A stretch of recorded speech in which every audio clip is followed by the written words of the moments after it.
Uncle Maya, and welcome again to another edition of Smoking Conversations with Sakina-Ra.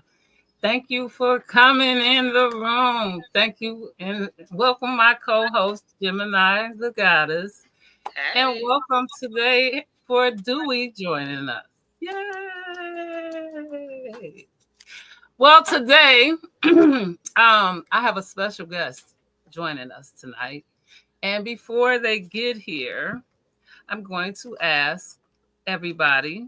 Well, let me welcome in the room all and everybody that's in the chat. Welcome RTG and everybody else. I don't get to see what's in the chat, but welcome everybody that's in the room.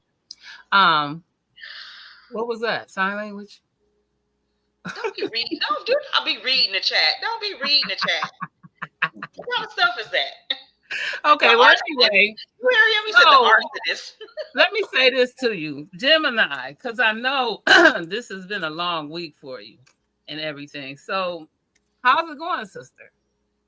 Oh, it's going. It's long, of course. Had to work Yeah. today, all day today. But it is what it is at this point. It's so much stress that right now you just have to process it. You can't just sit and think about it. You have to think and process because there's more. Wait for it. There's more. So it's a lot of bad times right now, and so for people, they just have to de-stress, work together with their spouses, companions, friends, people who are that are paying half the bills with you. This is like really no time to argue about a he said, she said.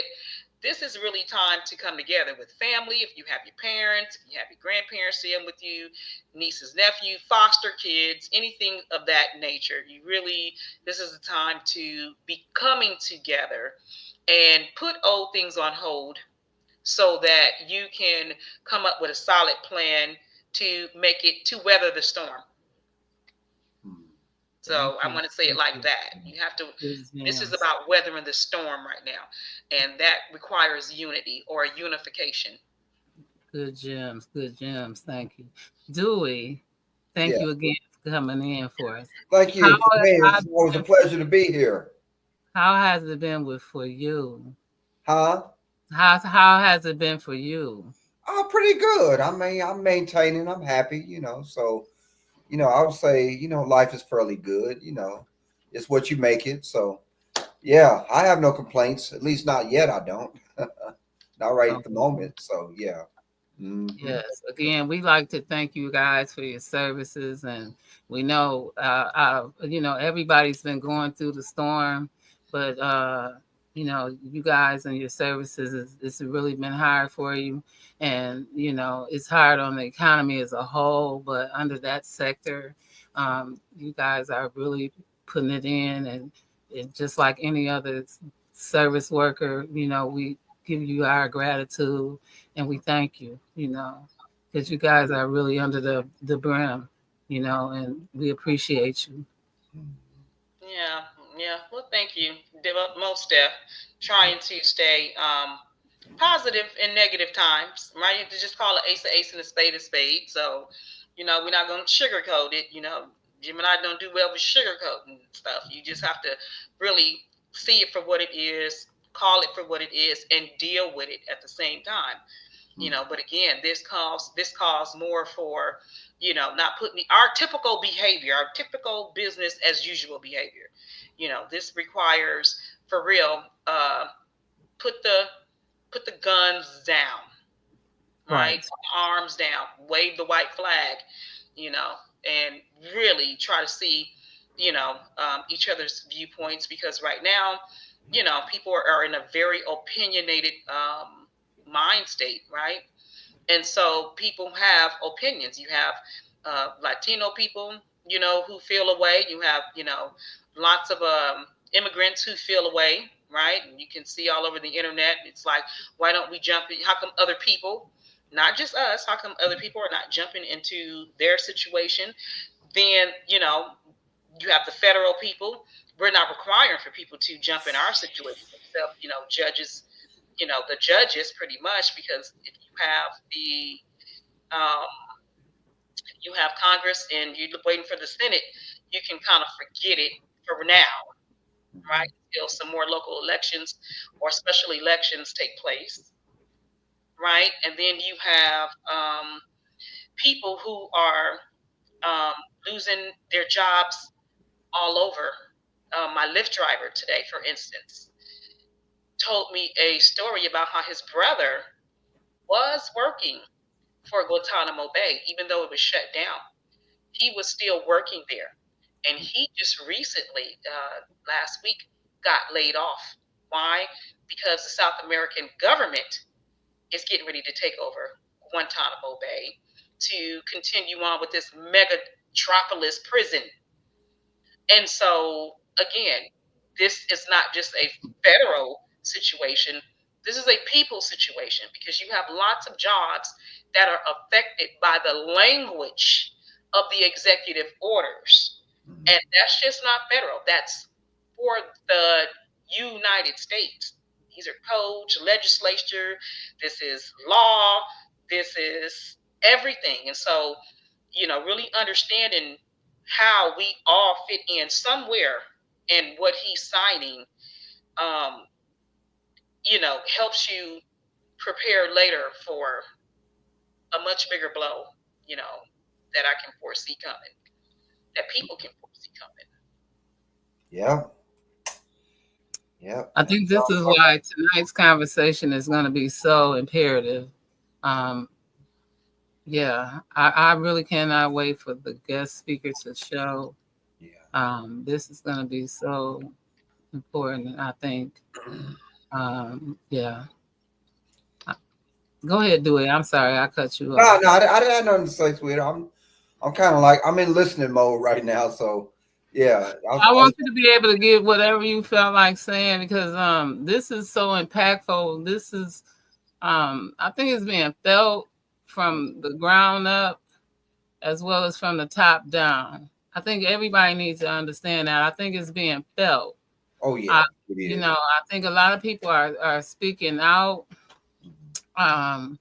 I think the understanding and the misunderstanding. I think social media has a lot of people confused. Yeah. I think the Constitution and the misunderstanding of the Constitution has people confused. Mm-hmm. I think the knowing of not knowing got people confused.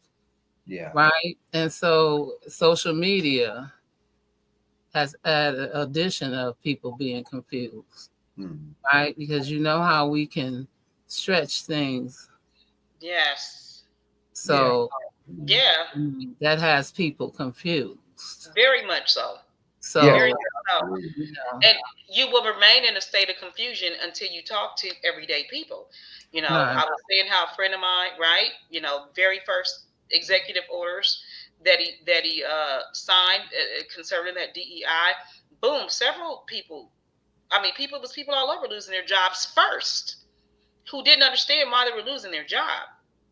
Right? And they had changed all the language and used performance to lay off people, right? And they didn't understand that. So you got lots of people out here really day to day losing jobs and really not connecting the dots that it's due to the language within the things, executive orders that 47 is signing. Yeah, that's a lot.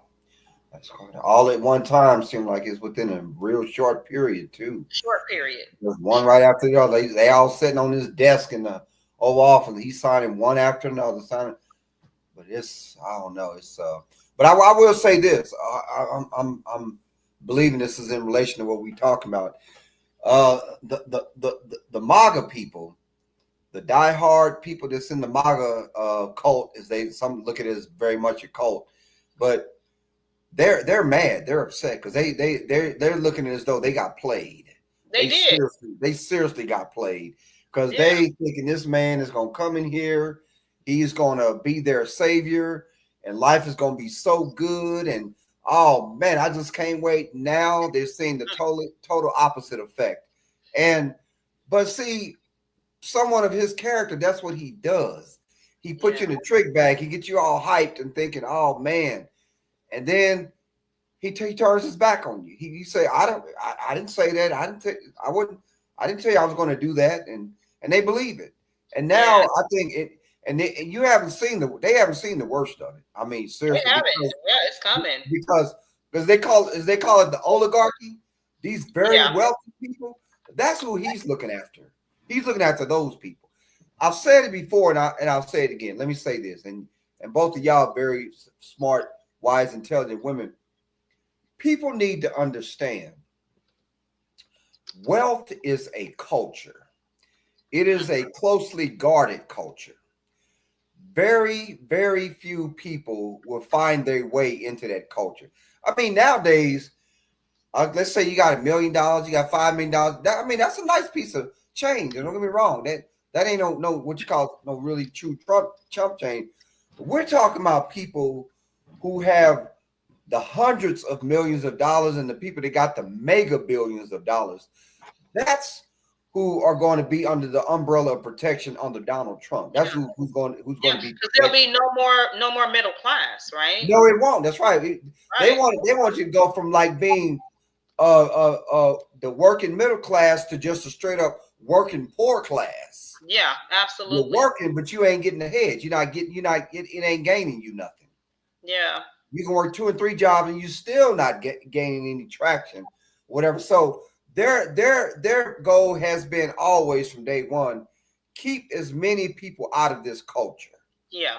Yeah, they get their $500,000, $1 million. They think they're doing something. In actuality, they're not doing nothing. But the ones who got it all, they're just constantly trying to get more, and they're shutting everybody else out.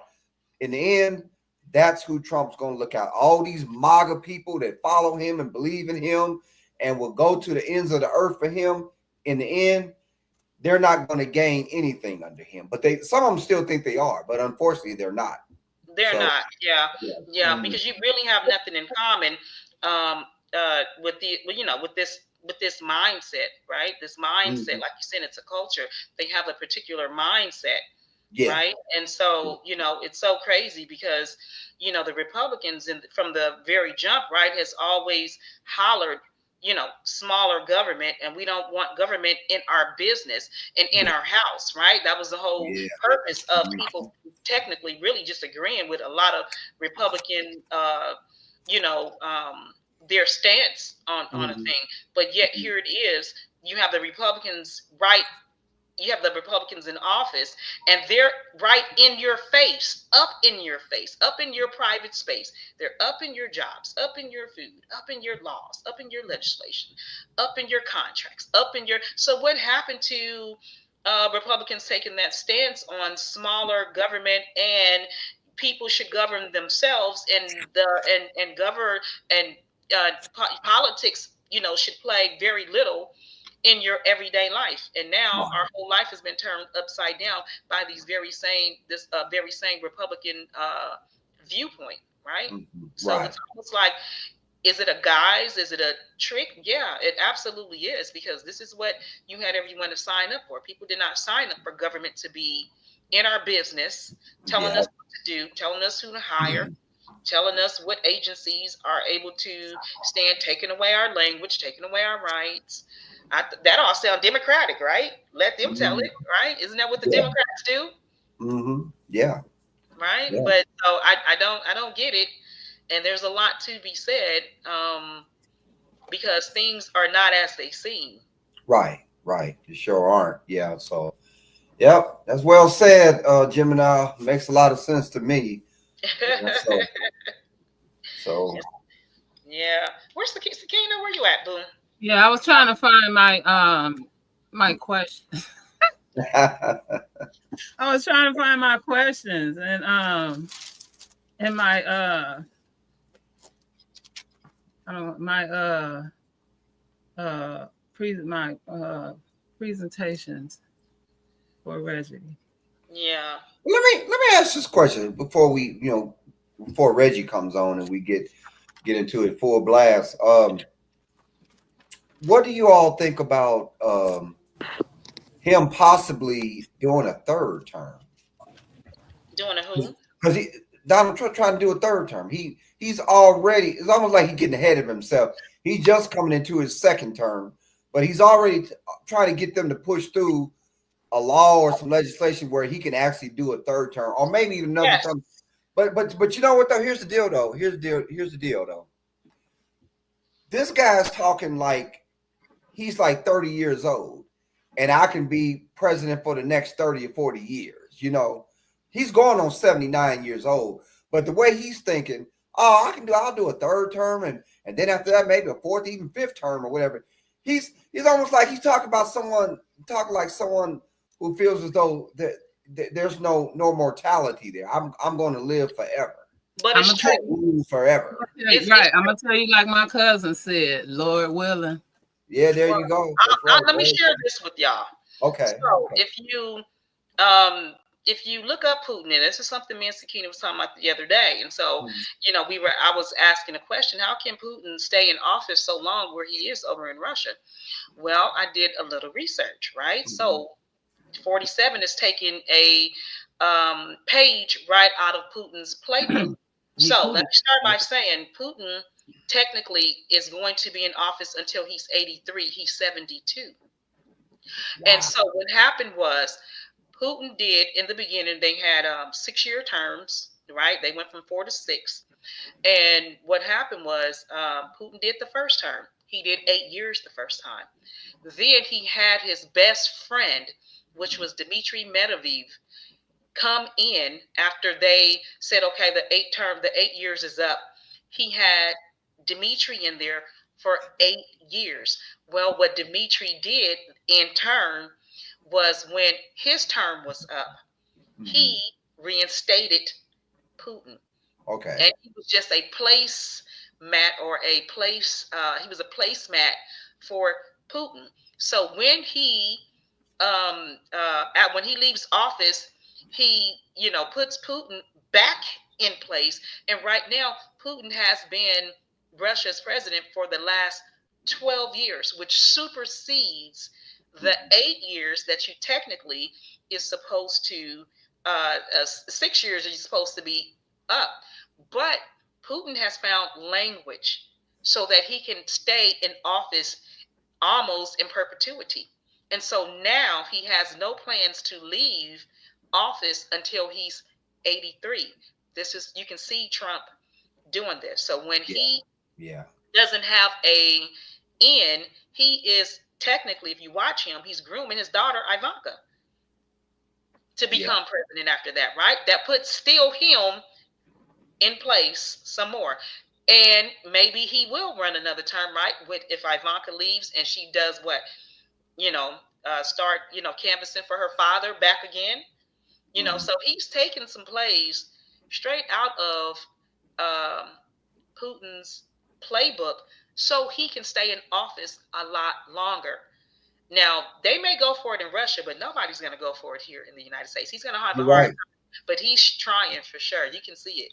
I just don't think he'll last health wise. I don't think he would last. Yeah, Because like I said, he's yeah, ready to knock down 79 this year. And could you imagine him trying to stay in there? Oh, he's 95 years old with oxygen and a walker. And but you know what though? Let me say this though. Here's what I'm thinking about. with oxygen. As you said that okay, when you think about people like these career politicians like Mitch McConnell, you think of Chuck Schumer, you think of Nancy, they have been up there for a very long time. And I'm not Yeah, trying to compare yeah, them to Trump yeah, or anything, but they've been up there. And it's you use the word supersede. They've passed their time limit. Okay, now let me tell you what else I'm thinking about. These world leaders who stay in there forever. And one person I can think of that remained in power for a very long time was Fidel Castro over in Cuba.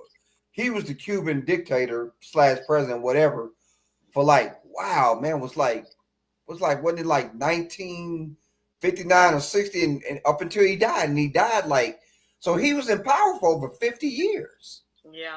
Until they change the laws, right? Right. And so this is why it's so important to really watch the way he's moving, because he is technically trying to change the language of things, the Yeah. verbiage, Hmm.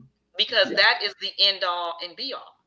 Yeah. And Hmm. so I think it's very, very interesting because that's almost like, right. And then I'm going to acknowledge RTG. I'm happy that Jay is here representing. But it's almost like, right. It's almost like Mahomes throwing the ball always to his best friend Kelsey, right? Hmm. And Hmm. so this is essentially, what Putin did, which was like, that's a cold play, right? Put his Hmm. best friend in office just so his best friend can re-put him back in office.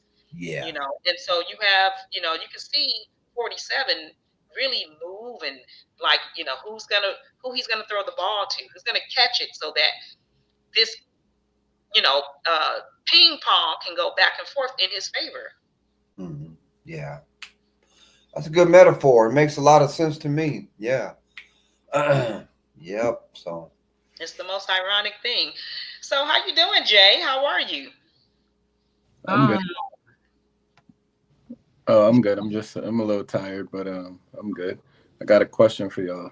yes, sir. listening. Um, what amendment prevents a president from having more than two terms? The 14th Amendment. No, Oh Lord, am I off? I'm way off on it. What no. amendment, Jay? I don't know. It is an amendment that says he can only serve 2 terms. Is it an amendment?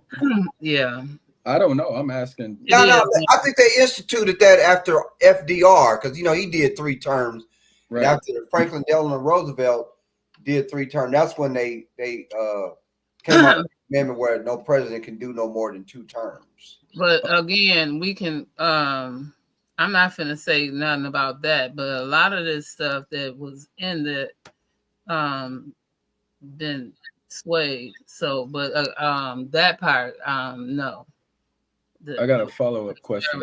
2 terms, yeah. Gemini, you get the answer. I didn't. I'm sorry. I didn't. Let me look it up. Let Yeah, Okay. me. you can go Google it. Yeah, see. Okay. Oh, you know. My follow up question is what is what is the process of making an amendment to the Constitution? To correct something that was there before. No, no, no. What's the process? The Oh, process that's involved. oh, yeah. Okay, I'm gonna take a stab at it. I'm gonna say, Jay, that it has to go through the Senate and the House of Representatives, and I think they have to take a vote on it, Mm, and and they whether they're going to decide whether they're going to pass it or going to veto it. So it probably goes through quite a few channels before it actually is put in place or instituted. That's what I'm thinking. Well, it does have to go through the House of Senate, and it's okay, so I see it's the the vote. Yeah. it's the 22nd one. So, and that's 1951. So Oh, my next question would be, can you repeal an amendment? Because if they have the majority, right? I think the Republicans have the majority in one of those Two things. thirds of the vote. Yeah. yeah. It's kind of possible that they would be able to pull it off to repeal that. Oh, that's a good point. Are you speaking, Jay, of Trump Yeah. possibly doing another term after this one? Mm-hmm. Yeah, yeah. Well, he's trying to get it pushed through the Republic, especially through the Republic. I don't think the Democrats would have it, but I believe the Republicans would definitely back him. They'd back him as Mm-hmm. far as like allowing it to be repealed and pushed through and everything. Yeah, yeah. Did you hear what they were saying? So they was trying to find a way to disqualify like Obama from being able to do it. So if you already had two consecutive terms, you can't come back after and try to come back for another term. But if I, you're a sitting president like he is right now, mm-hmm. I guess they're trying to put it where he'll be allowed to do it because he's Right, already in office at the present moment. right. Right. And so Oh, again, this is where watching him, because see, we're at the point where people are thrown around very comfortably, right? uh-huh. Legal, using, the judges, the Constitution, when when we have totally forgotten then that a lot of these people are already bought off. You already Yeah. have a president sitting in office that's a felon. He has employed another felon to go in and pretty much destroy everything. Then you're talking about a lot of his stuff goes before some of the judges that he has put in their place, and a lot of the times, a lot of the stuff is getting appealed or sent down or just flat out denied, like in case of Eric Adams, right? So Yeah. just when you thought the justice system would work, it doesn't. It works in favor of paid and bought seats. So right now, when we are using, this language for a situation that technically would have applied, it's not applying anymore because you have the two people, you have the one person highest in the office that is neglecting, downright refusing, downright fighting, downright saying no to what's already been put in place, and a system that has been working for a very long time. Only when they get in office, now the system is broken. The system's been working forever and ever and ever.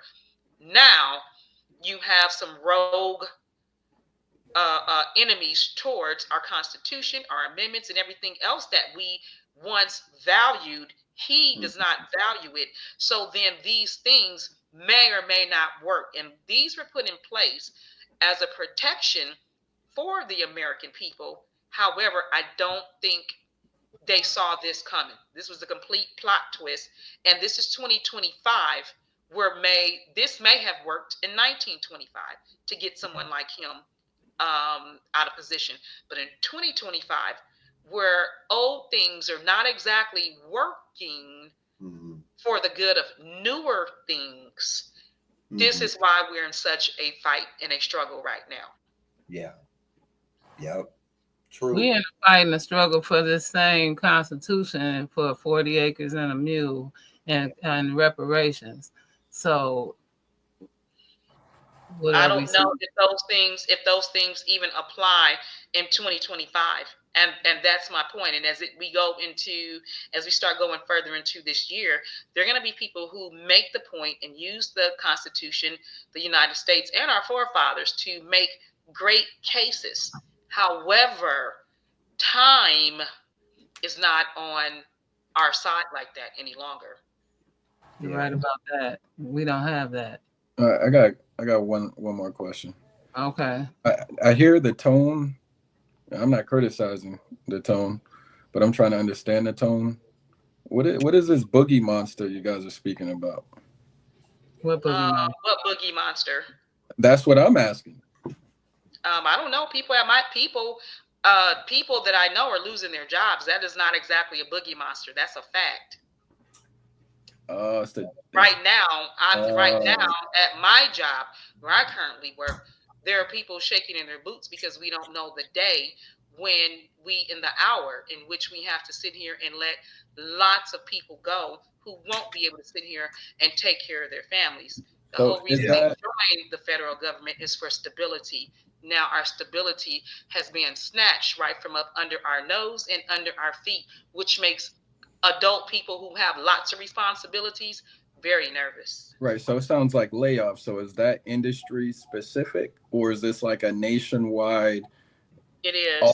all industry thing going on? It's all things United States right now, right? Because that's all he's the president over is the United States of America.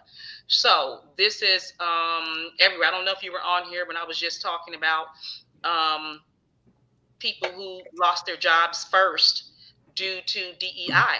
And we're talking about everyday people, Walgreens, CVS, Walmart, Target, you name it, all your other jobs. People lost their jobs. I'm not sure how that is the boogeyman. That's a fact. So I'm just trying to understand because I thought for as long as I've been alive, and I'm just I'm basically still a spermicide, but for as long as I've been alive, people been losing their jobs. People No, been not getting like laid that. off. No, people have lost their jobs due to all sorts of things, but never because a man who was on high came down low to do it. That's that's a very different thing.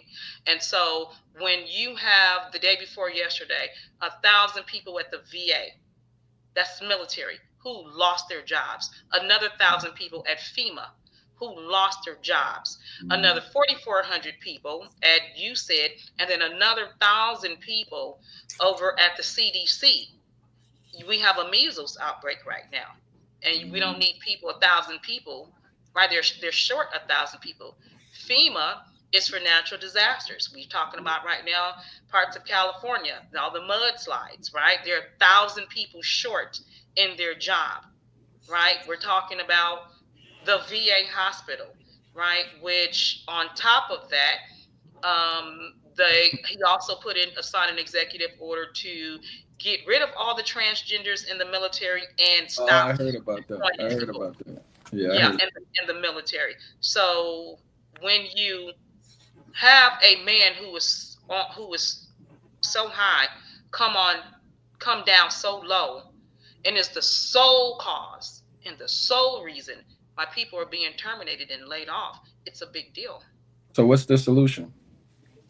And at this point, we're not the solution. You have the Senate and you have Congress that are Republican.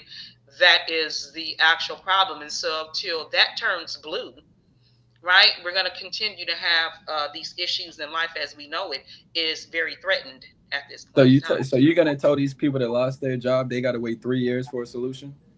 Yeah, because protesting is not going to do anything. And then again, you already have a felon in office. What more do you want? You have him and his partner stealing money, billions, right from our very noses, taking everything, our way of life. And who's going to stop them? You? Some Our people, some people ain't got, protesters. some people ain't got 3 years to wait, Gemini. Guess what? They're going to wait. He's already tore up 6 years of life. So let's say You know someone what? has a proper solution already. In order to put all of this back together to have a quality of life the way we used to, it's going to take 6 years now. So So forget the you, three. so None of you, us have 3 years to wait. so you telling me there's no solutions, but we're gonna sit here and complain for 3 years? No, no, no. We're not going to complain. We're going to sit here and take precautions to make sure that we are able to feed our children and take care of our families without resorting to anything shady. Now, Right. our quality is done. Eggs are $10, butter's $10, milk and cereals $20 combined. That's import export. So when we're talking about solutions, we're talking about we would definitely have to know people higher than us. And protesting always did work. Boycotting is not a thing. We already don't have enough. People are not even there to boycott anymore. All the employees are gone or laid off. So what are you going to boycott? What you going to boycott? A business that has 2 people working in it? Wow. I respect your opinion. There you go. Well, let me say this. Okay, I know you said people with FEMA have lost their jobs. People with the VA lost their jobs. People with CDC and these other government agencies. Do you him? It's almost like he's a heartless individual because, like you said, Gemini, these people have families to feed. They got kids in college. They got bills to pay.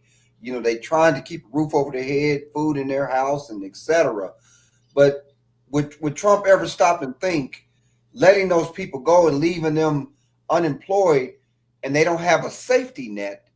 How are they going to make it? It's like they have nothing to fall back on for someone. Maybe some of them do. Maybe some have, money put aside and everything.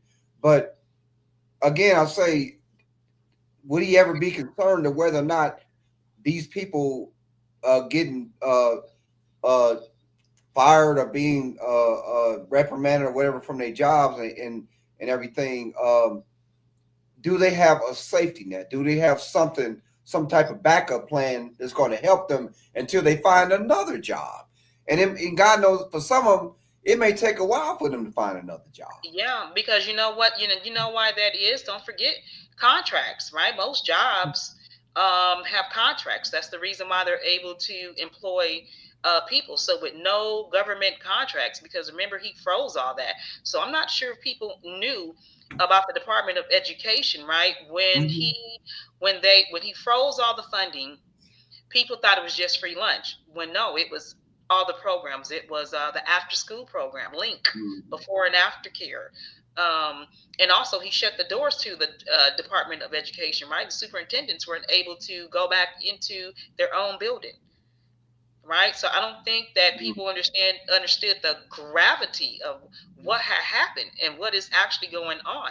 So now he is employing a new lady, McManahan, I think she is her last name, who is in full agreement of giving the Department of Education over to the state, right?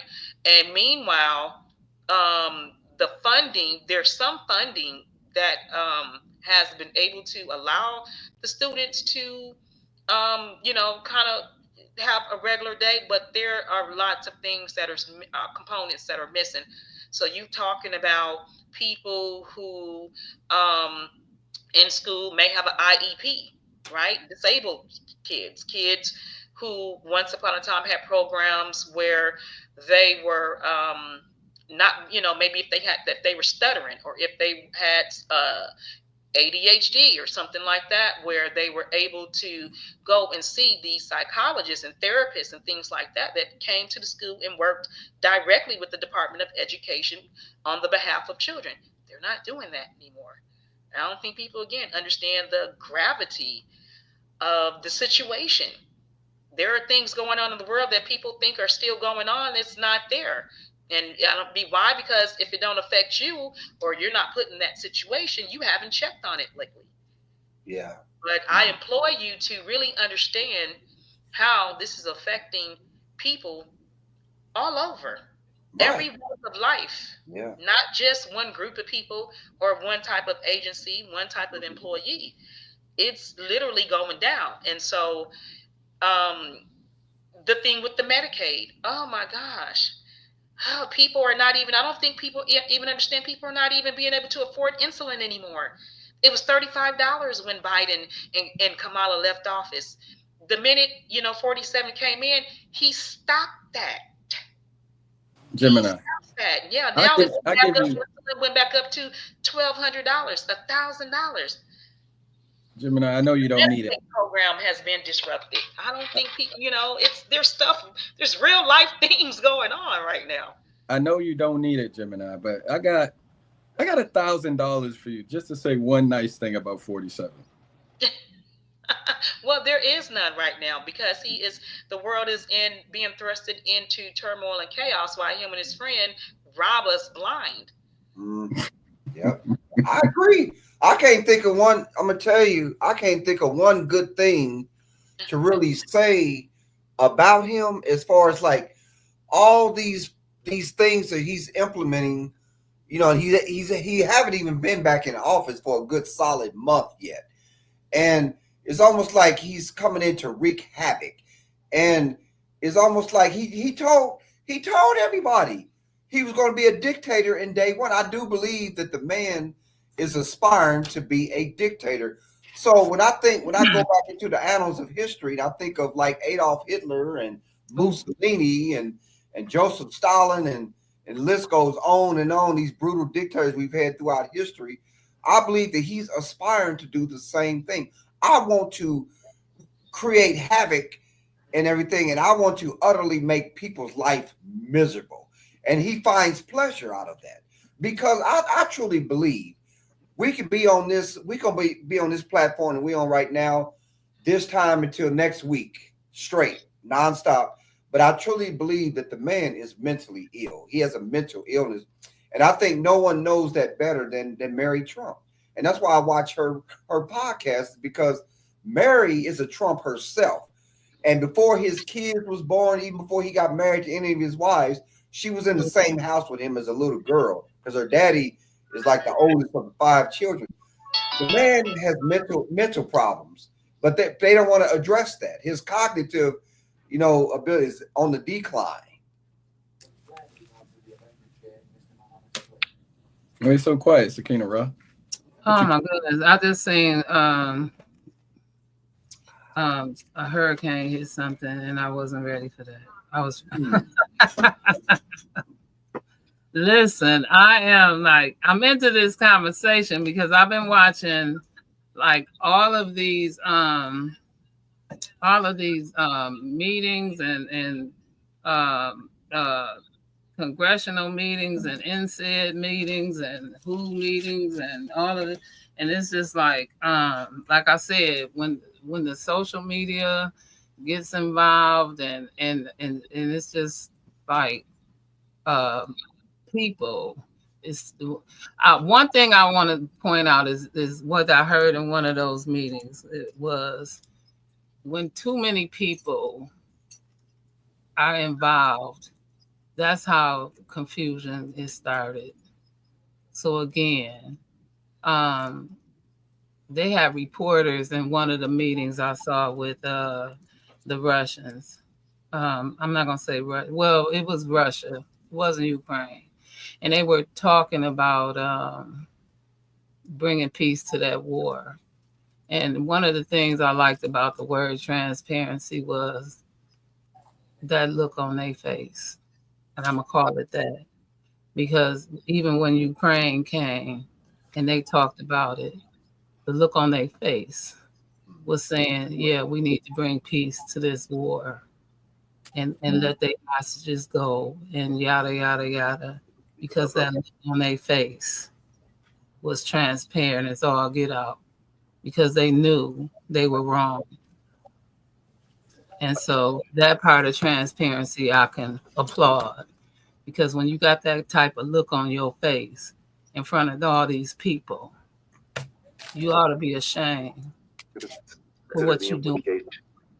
And so, Yeah. you Well, the know, one thing too, before we bring Reggie in, I want to say, I want to implore young people to really, jump into um, this understanding about what's really happening with our world. Because, to be quite honest, when they don't understand, when you're in your 30s, you don't quite, and you don't have a wife yet, and you don't have loads of responsibility. One of the things that you can really mistake something for what is not. So this, we're not living in a time yet where you can mistake um, what's happening, and confuse it with, oh, it's nothing, we can get back on track. Oh, who, there's things that can what's the big deal, or what's the urgency, what's going on. That is, it's always, you're always going to have young people are always going to have their understanding. But in this very hour that we're in, young people, if they just shift their perspective for it, just slightly, and really see this thing, call it ace a ace and a spade, they will be able to see what they're supposed to be seeing, what we're seeing. Because right now, I think to some young people, we look like the parents telling the young people, don't you do that, and this is not that.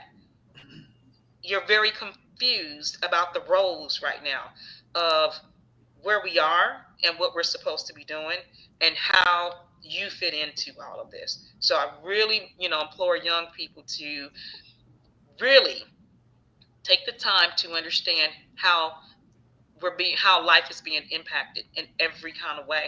And you may not, you know, it's it's a big deal. It's a big deal right now. Life is, I don't think no one has ever seen us in this situation before, and so we're all dealing with it as it comes, you know. And lots of people, are don't want to panic. Why should they? But when you say, what can we do right now, this is the part that people are working on. What can we actually do that's going to actually affect and have an effect on the on our world right now, because we are definitely have come and we have come under attack. And I don't think young people get that yet until some of their freedoms and liberties are taken away from them. And then it's like, hey, what happened to our video game? That's been banned. Right? Put it in the ban pile.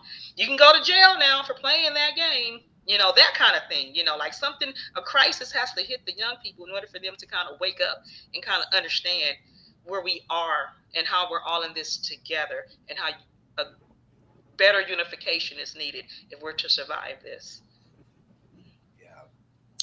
And with that being said, because I'm excited for this right here. So I want to reintroduce to some and introduce to others my friend, Brother Reggie. Hey. Hi, Reggie. How are you? Hello, Brother Reggie. I'm How you wondering, can doing? you hear me? Yes, we can. Hello. I'm doing Yes. fine. I'm doing fine. Good to see it. Good to see a gentleman here that survived Valentine's Day. Dewey, how you doing? Ryan, how you doing, Reg?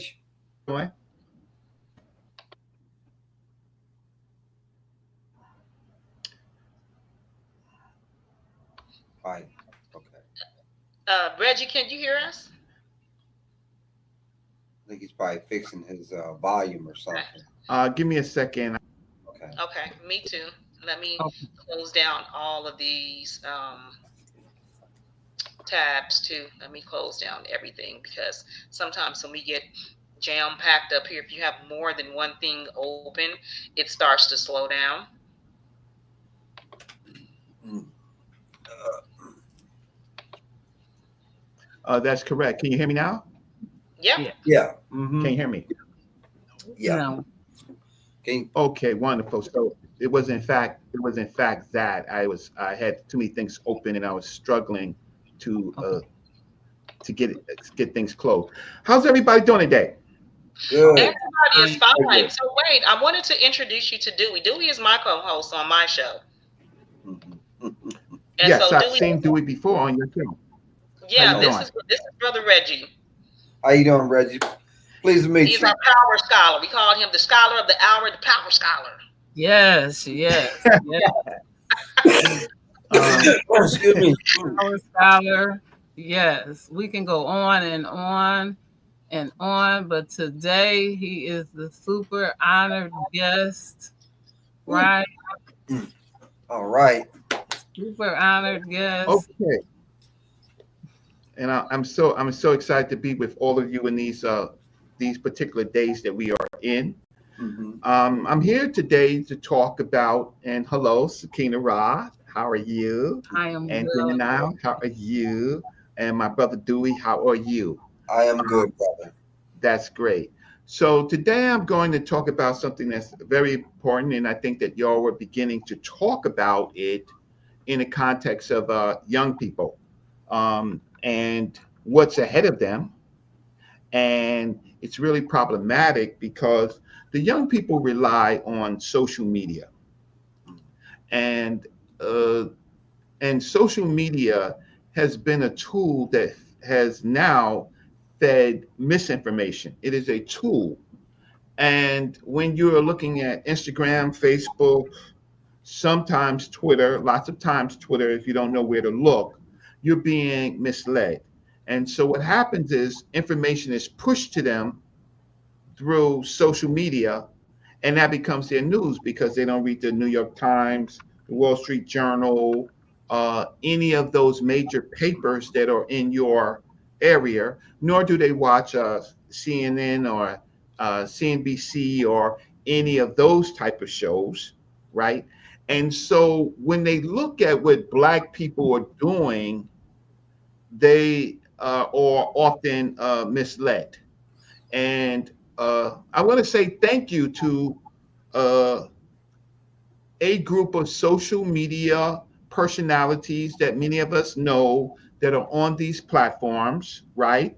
Thank you for bringing us Donald Trump. And I'm saying that sarcastically. because what you did was you went against her agenda and you went against her ethnicity, right? But you bought us Donald Trump. Trump. So it was all right for Kamala or Kamala. You attacked her for saying that she was black, right? Even though for the last, uh, I say maybe 4 or 5 years, you this community has been pushing that black people are everywhere. But all of a sudden, Kamala is not black, so you're going to vote for Donald Trump. But what you didn't know was you was voting for policy, Mm. and you was voting for a plan, right? By Yeah. not by turning away people from the polls, which you all did, right? You brought in a policy. The policy was Agenda 47, and you brought in Project 2025. You did that, right?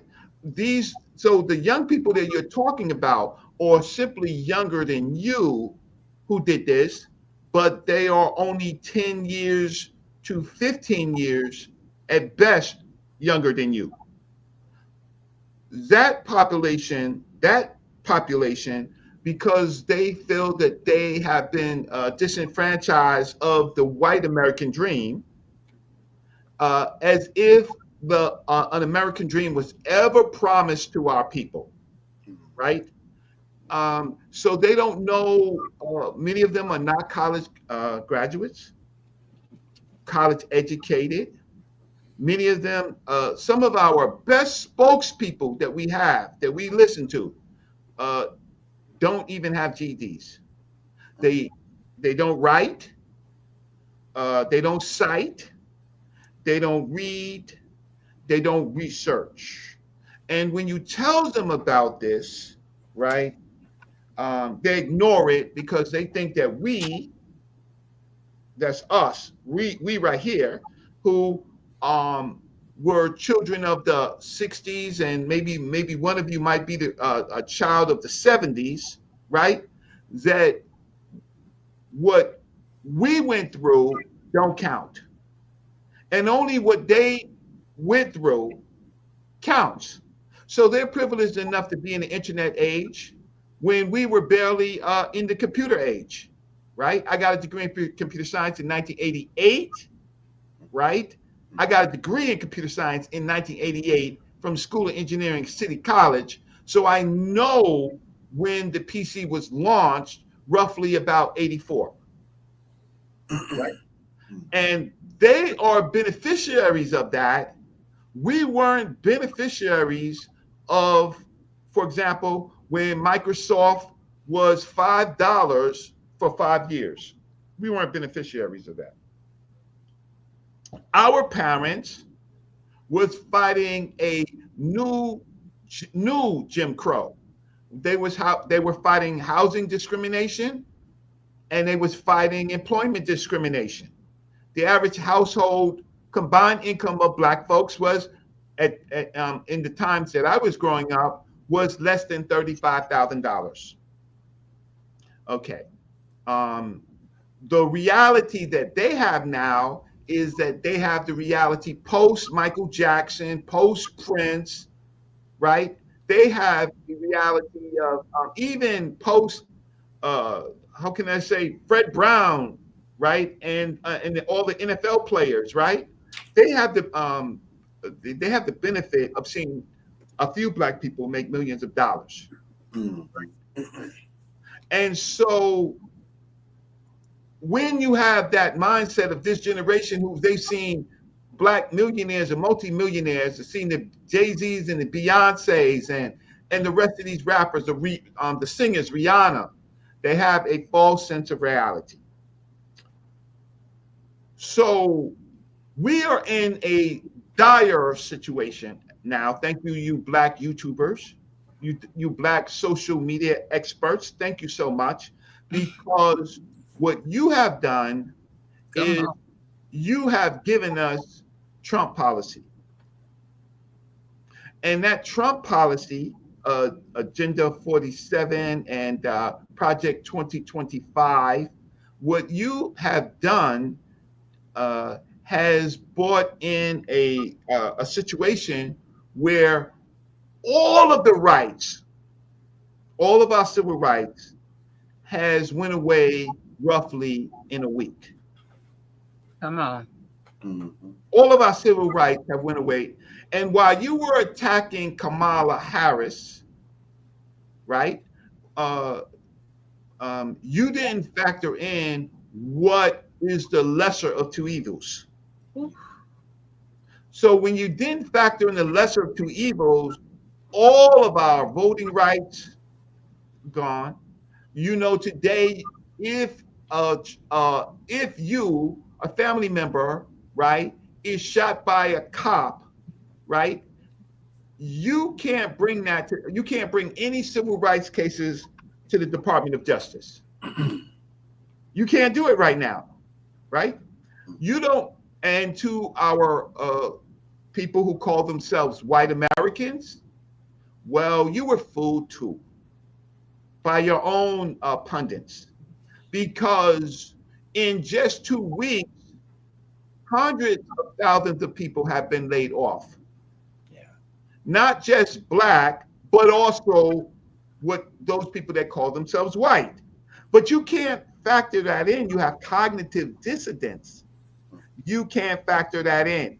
That the policy that you voted for wasn't for you, wasn't for black folks, weren't for legal migrants, right? Weren't for Latinos, but you all voted for Donald J. Trump. But now we are all at risk because of your inability to push yourself to get how can I say, an advanced degree, a degree and an advanced degree, right? That you would rather watch YouTube, and you don't understand that there is a difference between what is happening in the real world and what they show you on YouTube.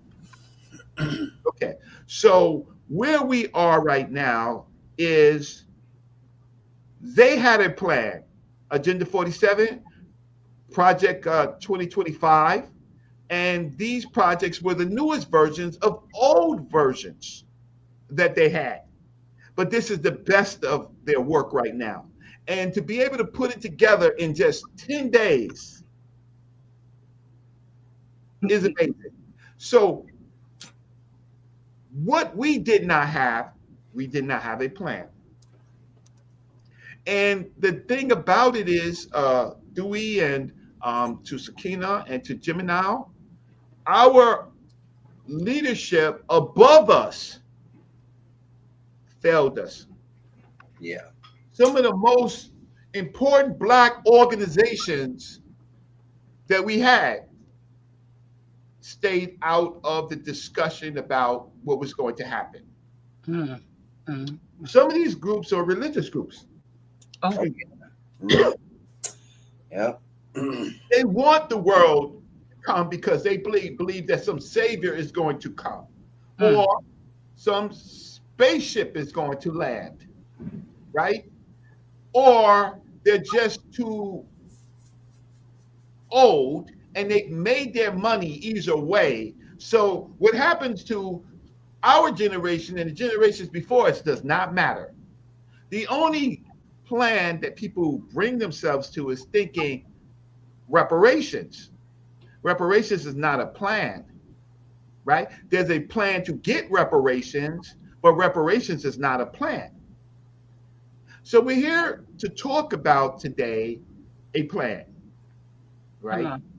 And I am going to introduce you to the Black City Plan. The Black City Plan is really the majority city plan. The majority city plan is how the United States became the United States. Mm. United States started as colonies, right? With little cities within those colonies. And the majority of the population who of these Europeans as they moved from the French, the Dutch, right, to before them the Spanish, to the British, and to America. America was founded by a group of rebels. Rebels. Their only complaint was taxation without representation. Right. Not wholesale murder, not slavery, none of those things. Just taxation without representation. And they organized themselves in these cities or counties in something called a town hall, right? In these town halls. And they came together and they made a plan. Black folks in America, we have never had a plan. Mm. We've had good thoughts, um, a lot of imagination, but never a plan. What a plan looks like is when you look at case studies, you look at history, you look at law, you look at economics, you look at governance, right? We have the Blueprint to Black Power by Dr. Amos Wilson, which is what it is, a blueprint to Black Power, but it misses an important factor, the role of the cities. Then we have Powernomics, which is about power and economics, right? More about economics than it is power, because he missed a very important point. The important point is cities. So let me do this. If this is, let me just see where this is. Uh, what I wanted to show you was somehow it got disconnected, but I could bring it back on. Who I am. Are My you name is, able to present properly? well, I didn't try yet, but I'm looking for the video. So Okay. let me pull up let me pull up the video first. Okay. Okay. And so let's see if I can find it. Give me a second. I apologize because I actually had it up and I don't know. Oh, okay, I know where it is at least. So right now, from what I'm saying, I have to ask you all a question. Is there a plan that you can point to that we have? Can I ask you that? Do Not we? at the current, not one that fits. No, no. I'm just gonna flat out say no. You know, You no. mean and you do mean as far as black people, don't you? As far as a plan, when you say do we have a plan, you're talking about us as a people, right? Leaders and activists. Yeah, you tell me what you're thinking. Tell me what you're thinking. For me, When you Yes, what are you thinking when you're asking me that question? hmm, I'm thinking, yeah, you. Well, the question was, do we as a people, as black people, have a plan? And I tell you what I am really, really, truly thinking. Excuse me.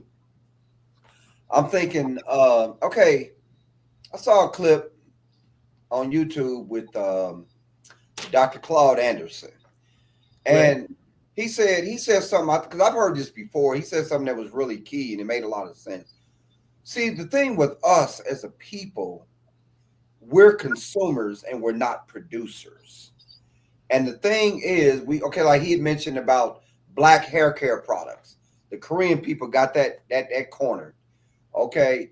And I don't think he said this to be mean or anything, but he was talking about, he said, I wish, we would get more away from, you know, as far as like having a ball in our hand, as far as a football or baseball or basketball and all that, and telling jokes and all that and stuff, which is it has its place, but at the same time, being able to produce something and be producers more so than we are concerned, because our spending power as a people is really truly astronomical. It's great. It runs into trillions, but we spending that, you know, at a higher rate than we're making it, and so therefore, other people like white people, Asian people, maybe Hispanic people too, and whatever, they're more much more producers than we are, and we're just consumers, and we need to get more into becoming producers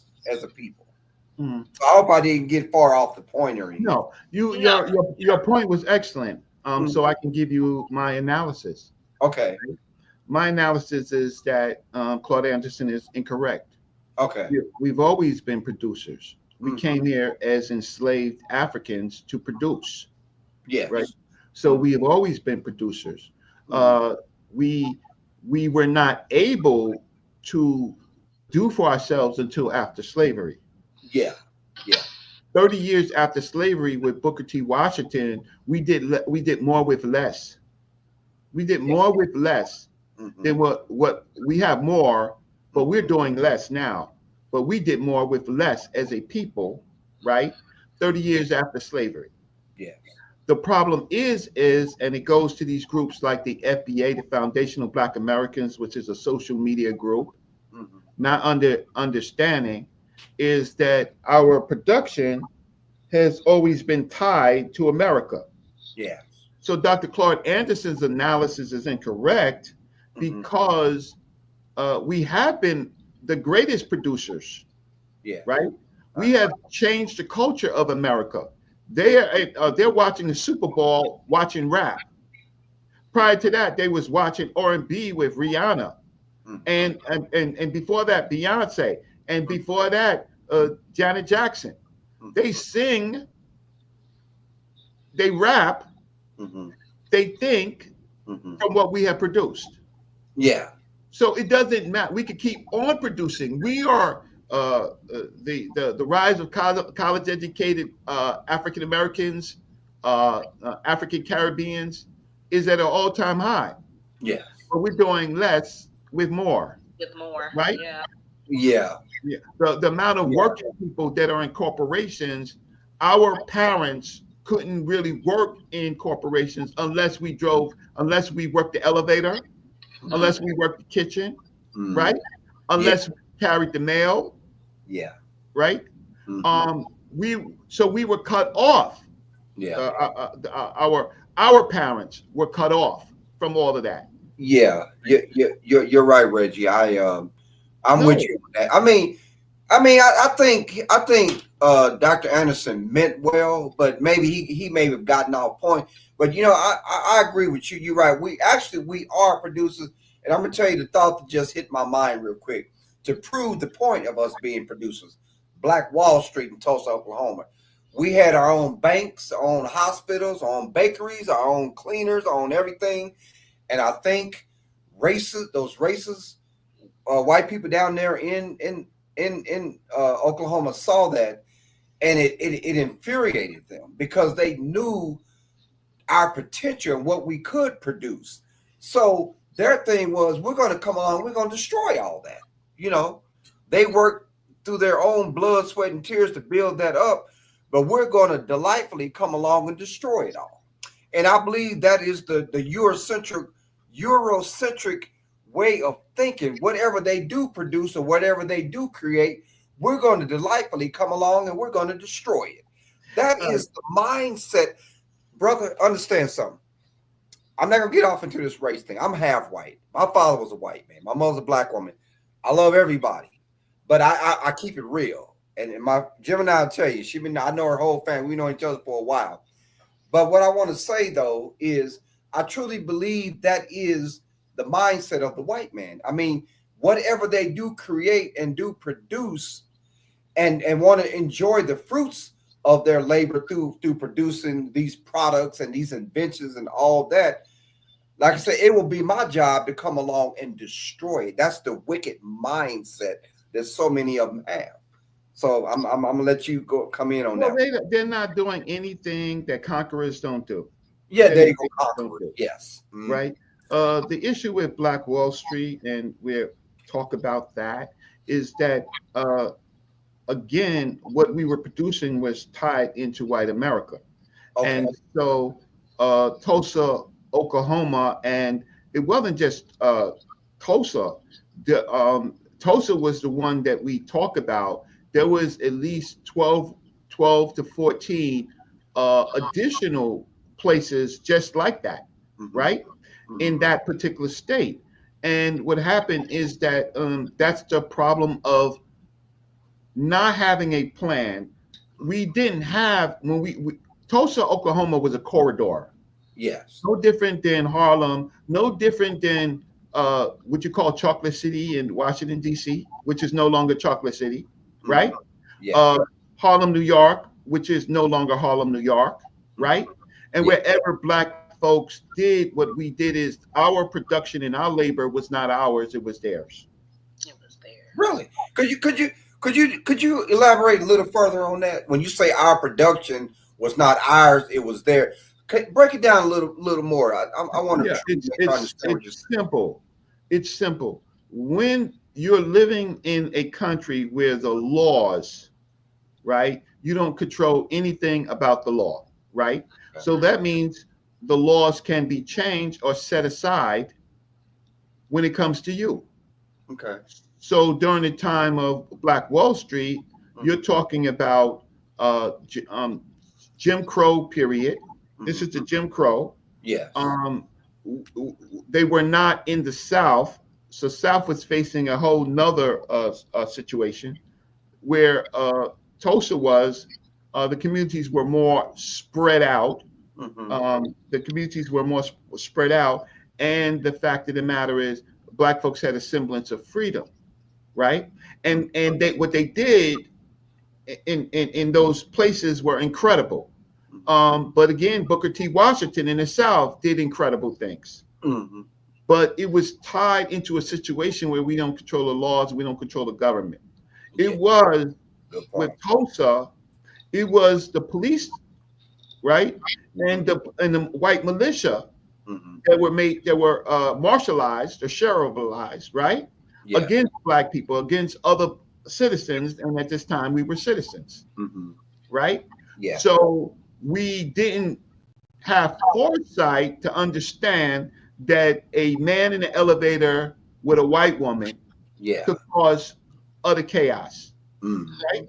Yeah. So whatever we have built, it's not ours because we don't control any of the laws, right? And we and when we can, like in this period, Mhm. we get diverted from understanding what the big picture is. Mhm. So Harlem, well, Harlem wasn't always Black. Harlem was Jewish.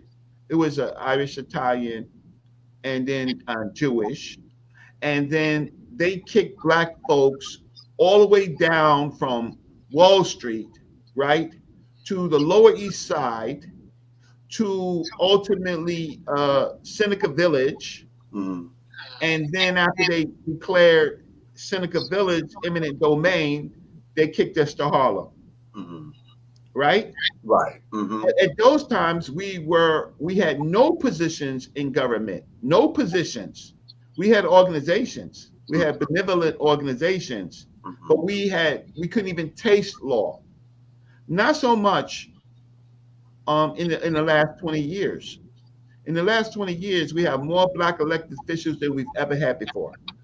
Yeah. But what they don't understand is that they will say that we are Americans, Mhm. and in a sense we are, but we are a subordinate group Mhm. of Americans, right? Where Mhm. the laws are against us, but when we have access to the laws, uh, or access to putting people in there that's going to do the right thing, Mhm. we ultimately we find that the people that we put in like Maxine Waters, or Mhm. the people that get in there like this Justice Thomas, they Mhm. are our color, but they don't have our interest. Yeah. Yeah. Okay, so Good they point. have the interest of those other groups of people. So now we're so where we are is uh, Alhaj Malik El Shabazz, who is going to be the man that we know as Malcolm X. Uh, this May is going to be his 100th birthday anniversary. Yeah. Malcolm would have been 100 years.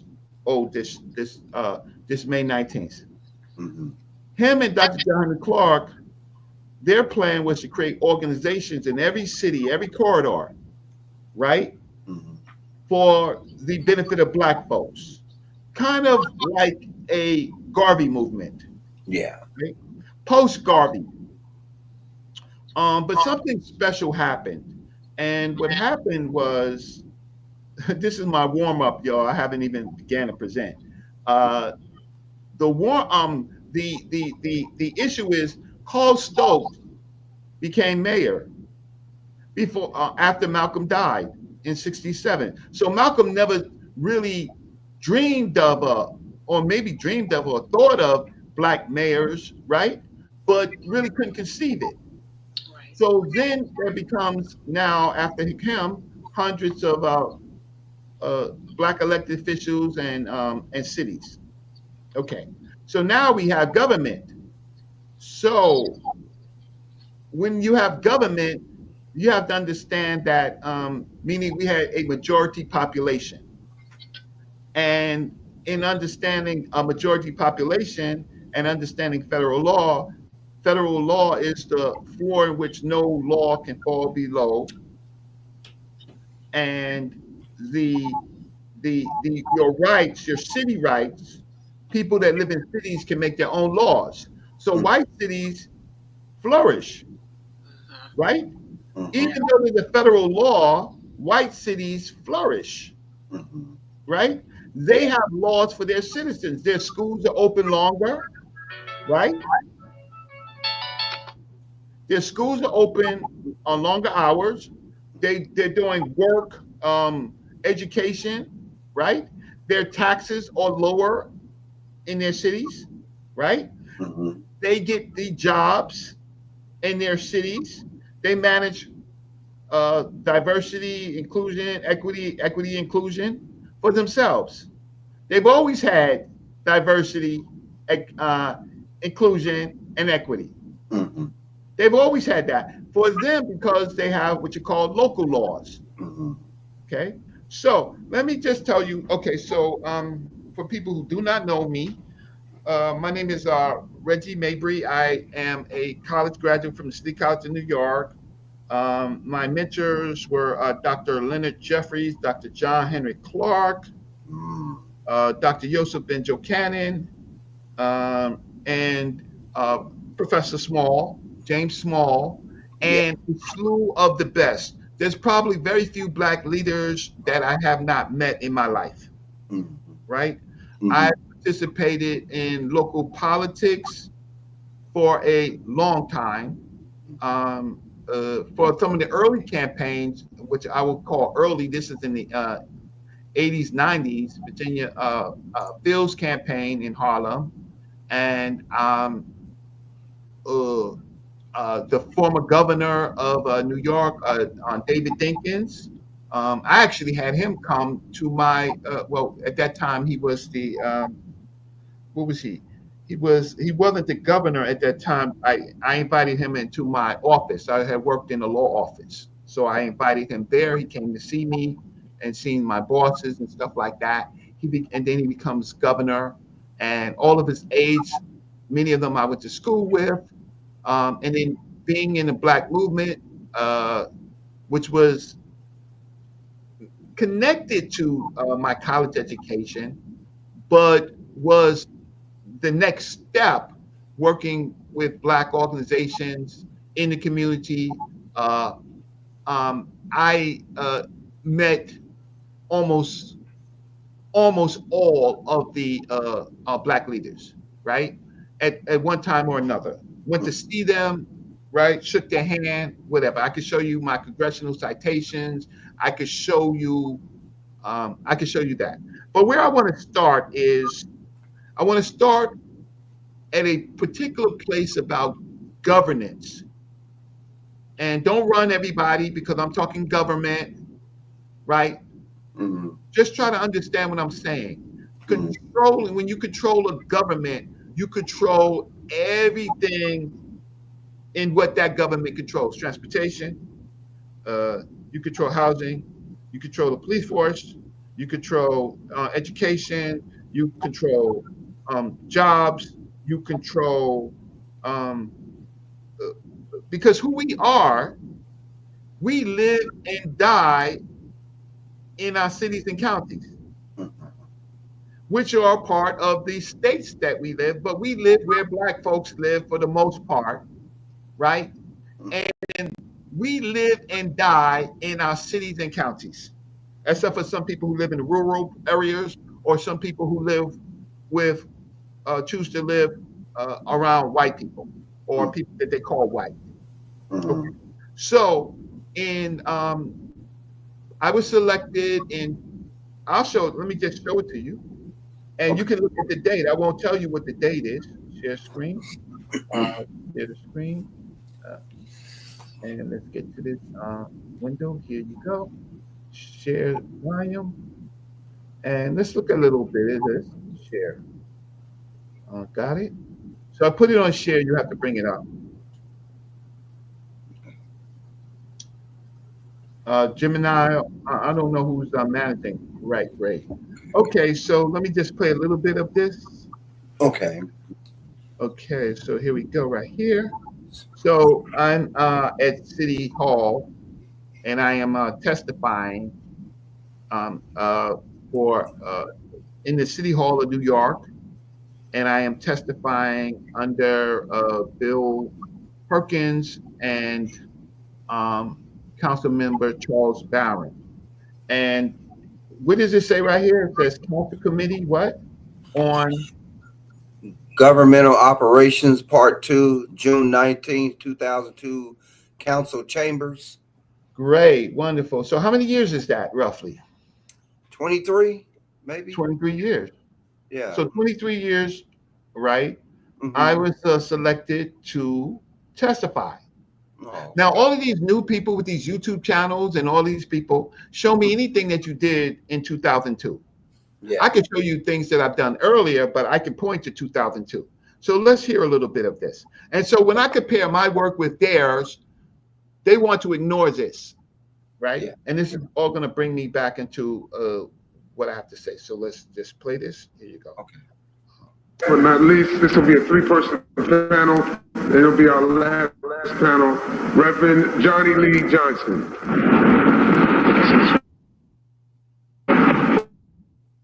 Therefore, it'll be a 2-person panel.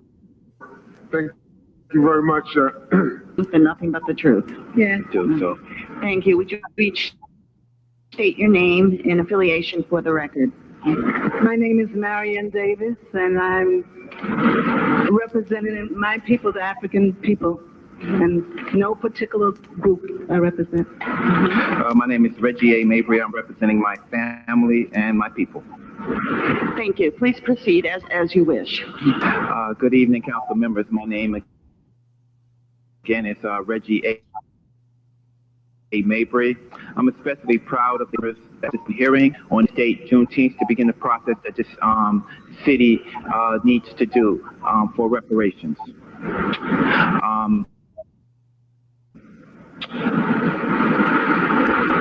I was born in segregated Virginia in 1965. I am the son of Alfred and Gloria Mabry, father born in Halifax, North Carolina, mother born in Newport News, Virginia. The grandson of Alfred E. Mabry and Lucinda Dickens, both born in Halifax County, North Carolina. I am the great-grandson of the sharecroppers, Walter Dickens and Betty Dickens, born both in Halifax County. I am also the great-great-grandson of the African captive, some of you call him slave, Jordan Dickens, and his wife, Bika Dickens. I have in front of me the census records of the census records of my great grandfather Jordan Dickens, and in 1870, and I also have the census records of them in 1880, and I also have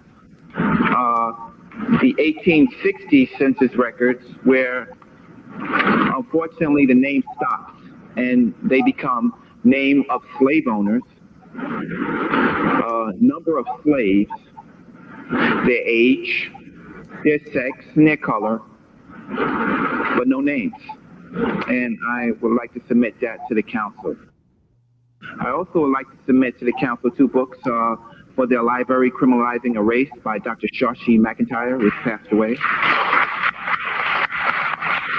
and especially to be loaned out to Peter Ballone's son, Junior, The Hidden History of New York. Make sure that you submit that to him.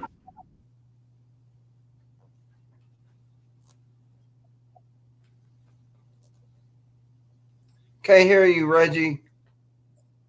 Sakina, can you hear him?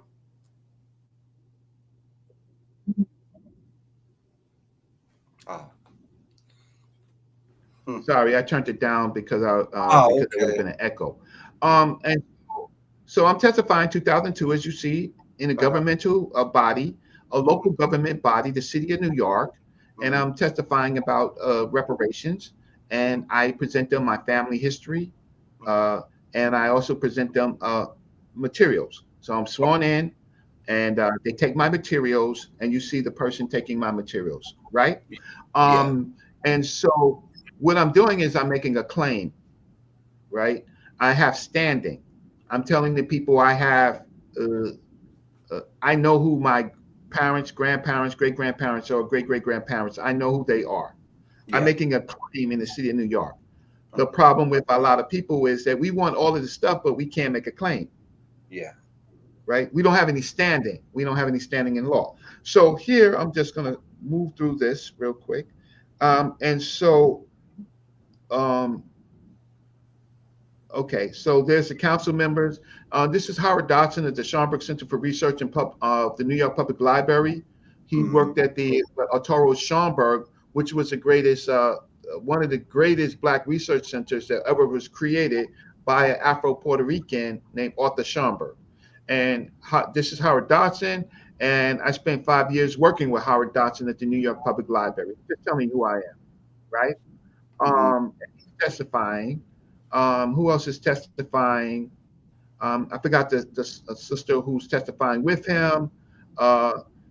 This is Deirdre Farmer Pellman. Deirdre Farmer Pellman made the last suit on reparations, right? The last suit in federal court that defines reparations. She was here. She testified, and unfortunately, that reparations case was lost. We can go over it on another show. Okay. This is I think this is a council person, right? I'm not going to play what they say. I'm just going to show you some of the people that were in this session. This is part 2. And who else do we have here? We have some notable people that you know, just Dr. Leonard Jeffries of the City College of New York. He ran the largest Black Studies department in the country, and he is with Professor James Small. Professor Dr. Leonard Jeffries is my mentor. Hopefully, I'll see him on Monday, right? He's 87 now, right? He's 87. Most of the people who he worked with, that generation that was doing the work, have all gone. Dr. John Henry Clark, Dr. Joseph Benjo Cannon, Dr. James Turner. There was more than 60, 70 Black Studies departments that were created after the forced to be created by the young people of the 70s, right? That group of the Black Panthers, the BLA, right, and radical Black students, some of them socialists, that took over universities. Okay, so he becomes my mentor, and so here I am testifying. So I want to tell you that I have standing to talk about what I'm talking about. So the difference is that people come up and they have no standing, right? So what I am going to talk about. So let's go to. Sorry, I got to go to here. So let's open up my PowerPoint, and maybe when I open up my PowerPoint, some of this will be clear. So give me a second. Great. There we go. Okay, that was it. So what happened here? Okay, let's just go back. Sorry for the technical difficulties. Let's try it again. Okay. This is great. Yeah, it is. So, okay. So, is it uh, uh okay, this is where we are today. Mm-hmm. You see this there's two trees. I mean, there's a Right. tree. One is on healthy soil. Mm-hmm. One is on unhealthy soil. You see it? Yeah. Yes. And you see the leaves withering on the unhealthy soil. Um, and for the healthy soil, it's flourishing, right? What is the Yeah. unhealthy soil? The unhealthy soil is where we are. Mm-hmm. Our places where we live are filled with corporations, Mm. right? White Yes. businesses, right? Yeah. Mm-hmm. And we owe them every time we get paid a piece of us. Yeah. Mm. Every time that we get paid, we owe them a piece of us. Mm-hmm. Uh, so when Carl Anderson talks about we're not producing anything, well, he's wrong about us not producing anything. We are producing stuff for all these people because this Yeah. area over here is filthy rich. Mm-hmm. The problem is over here where he may be saying that we don't have business and jobs, right? Uh, we should be flourishing. That's the Yeah. Right. healthy field. However, we've had enough information among the years, right? Free African Societies, Booker T. Washington, Noble Drew Ali, Marcus Garvey, the Honorable Elijah Muhammad, the Civil Rights Movement, Martin Luther King, Malcolm, the Black Panther Party, so on and so forth. We've had enough instructions, Black Studies departments. We've had enough instructions to get this together, right? Yeah. So Mm-hmm. it's just not the instructions, right? What it is management of a plan. So over here is the unhealthy white tax on us. Okay. Yeah. So then we are here. Okay. What is the Black City Plan? The Black City Plan is to take over majority populated cities by democratic vote and to convert the economies of these cities to depend on our natural talent industries and reconstruct relationships of the traditional corporations and businesses that suck our people dry. That's part of the plan. The plan is, in fact, to manage the corporations and those businesses that suck our people dry. But how Yeah. do you manage them, right? Do you protest? Do you not? It's not as easy as to not spend with us because they bring our meat, our cheese, our fish, our the things that we use for our house. They bring it on the trucks. So it's not so easy just to compete with that, right? So Mm-hmm. let's get ahead of it. It's not so easy to compete against that Yeah. because it's a machine. It's systemic. So if you don't buy, you starve. Because every time we get paid, every time we get money, those Uber now it's Uber, right? A lot of these young people are using Uber, right? Mm-hmm. Or whatever car insurance, right? Every part of us belongs to the system. Yeah. We have ticks on us. Mm-hmm. So, but what's behind that, right? Okay, so our cities or governments, right?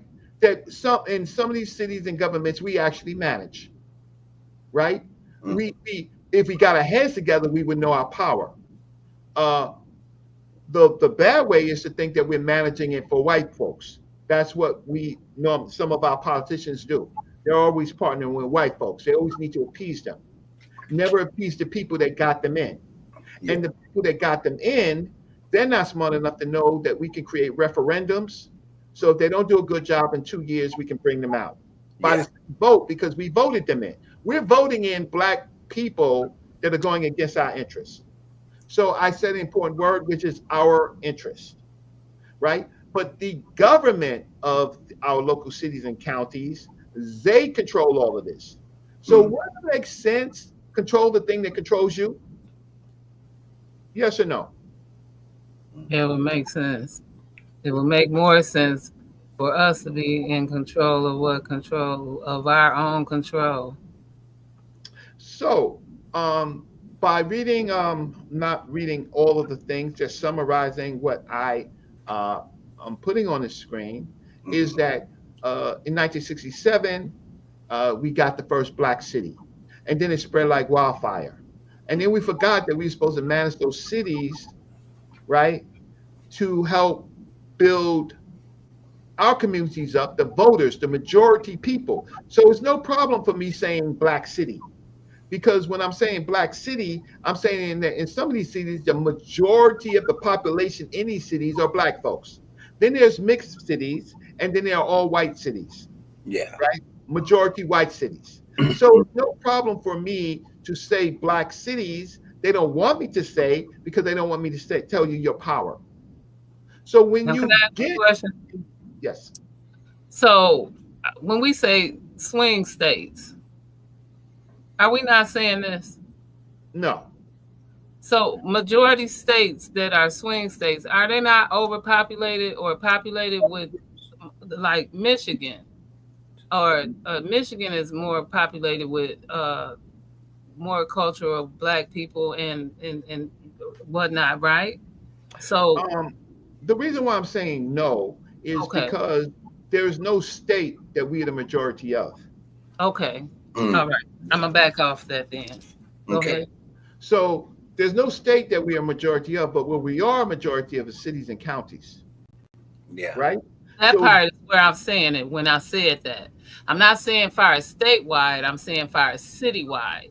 well, And that's that not a swing state. That's why I listened to you when you okay. said swing state. All right, then A go swing ahead. state is when there is a majority population of what they call Democratic voters, which is a code word for black folks in certain cities like Atlanta. I mean, uh, certain states like Atlanta, right? Hmm. Sorry, Georgia, right, where there are areas where there are majority black voters that can matter in precincts that could affect the electoral, right? Because remember we have an electoral college. Exactly. So when they're divvying up the electoral college, right, they states have to look at what was the population, the so-called populations, so that they can vote in electoral colleges. But we are in fact largely considered Democrats, right? Mm, Correct. Uh, so but that is federal, right? That whole process is federal. We don't have, I'll show you soon, we don't have enough congressmen. We have about 253, 255 maybe black congressmen, uh, but there are about 600 to 700 white congressmen. We have only in the Senate, there's only at any given time only 3 black senators. So on Okay. the, huh? Say what? No, I just said okay. So in the federal system, we have no, we don't have a choice. We could affect elections, but the large amount of populations that came out for Obama and then came out for Biden was enough to kind of equalize the situation, and so our vote did matter. But our black leaders, these uneducated social media influencers, right, or mm, those who have gotten paid, mm. had our people just simply sit down, right? Hmm. So they Okay. bought, huh? Say what? No, I said okay. But my plan, my talk is about the city Go and ahead. trying to let you understand what is happening with the 60s. So in the late 60s, you have Mayor Stokes in Cleveland, 67, becomes the first black mayor. Now we have power, right? Okay. Cities control the food production, real estate, property taxes, uh, city taxes. Uh, this is where the factories are in, where they're going to put factories in, where there's a majority of population of laborers, right? At that time, factories, jobs, and stuff like that, orange cities. Well, we were able to control a city, right? Law, right? We were able to control the city. And that began a process of us multiplying that, in which we did, right? Everything in the city is controlled by the city, right? Your nonprofits and all of that, your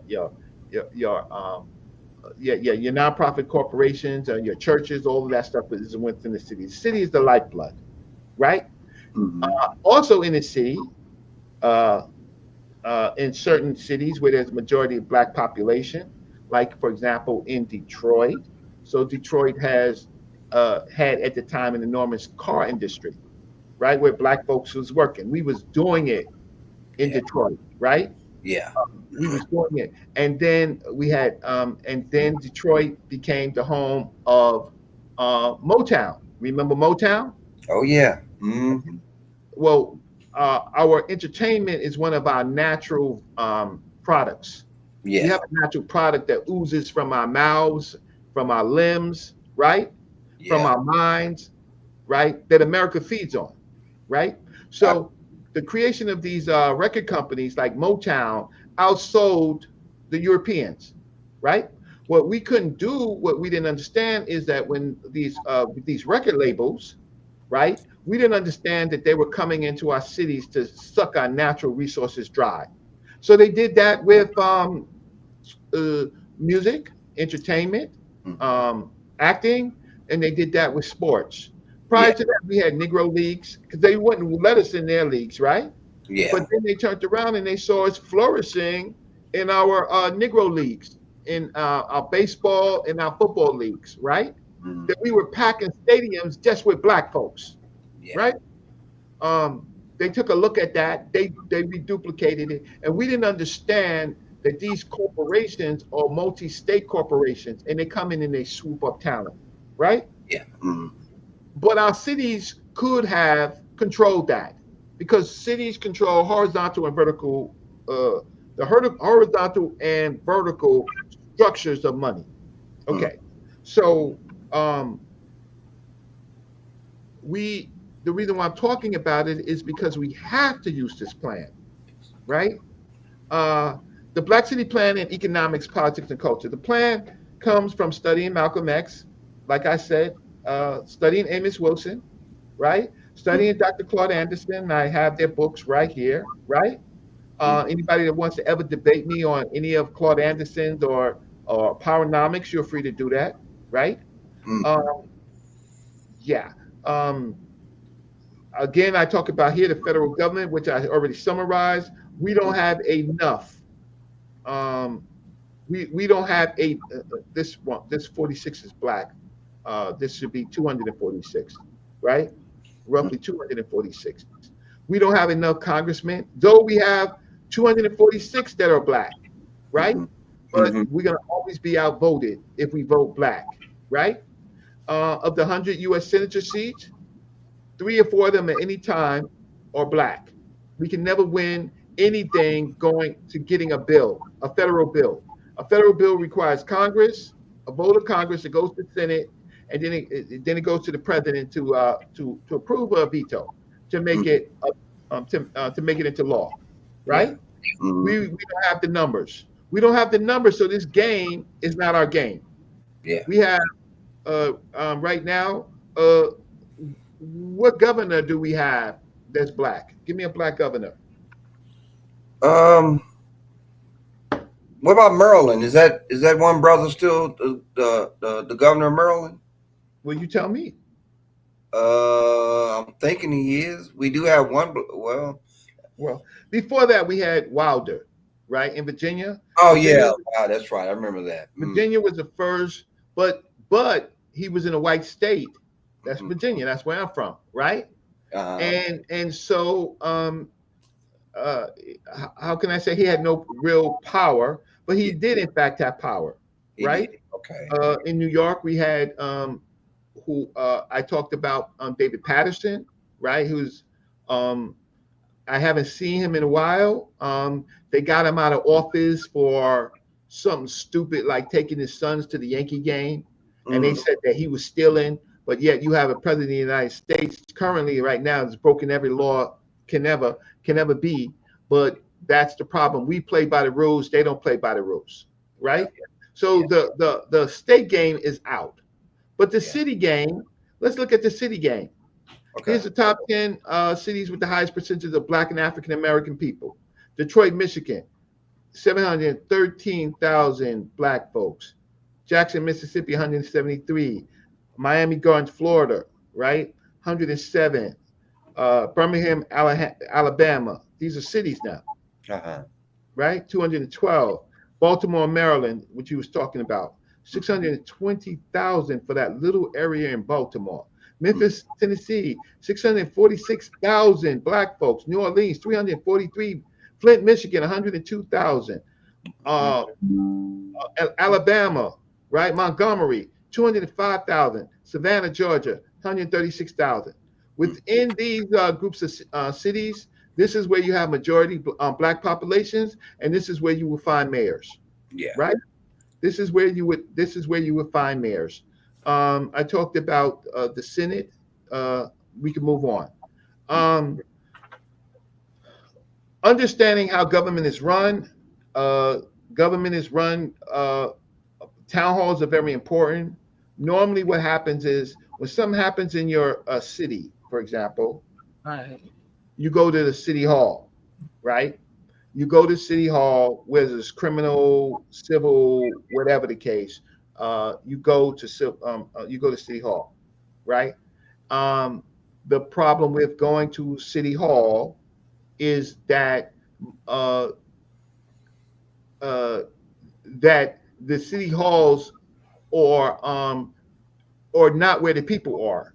So in the Revolutionary War, I understood, I read, I understood that the people were in the colonies, and they would create town halls where they were, and that is where the town halls is where the decisions made. So if a black kid gets killed, and where are you from, Dewey? Kansas City, Missouri. Kansas City, Missouri, right? Uh-huh. What's the population of black folks in Kansas City, Missouri? Can't really give you an exact figure, but wow. Okay. Well, what happens with white folks is that if something happens in their city and counties, that's where the government goes to. Oh, okay.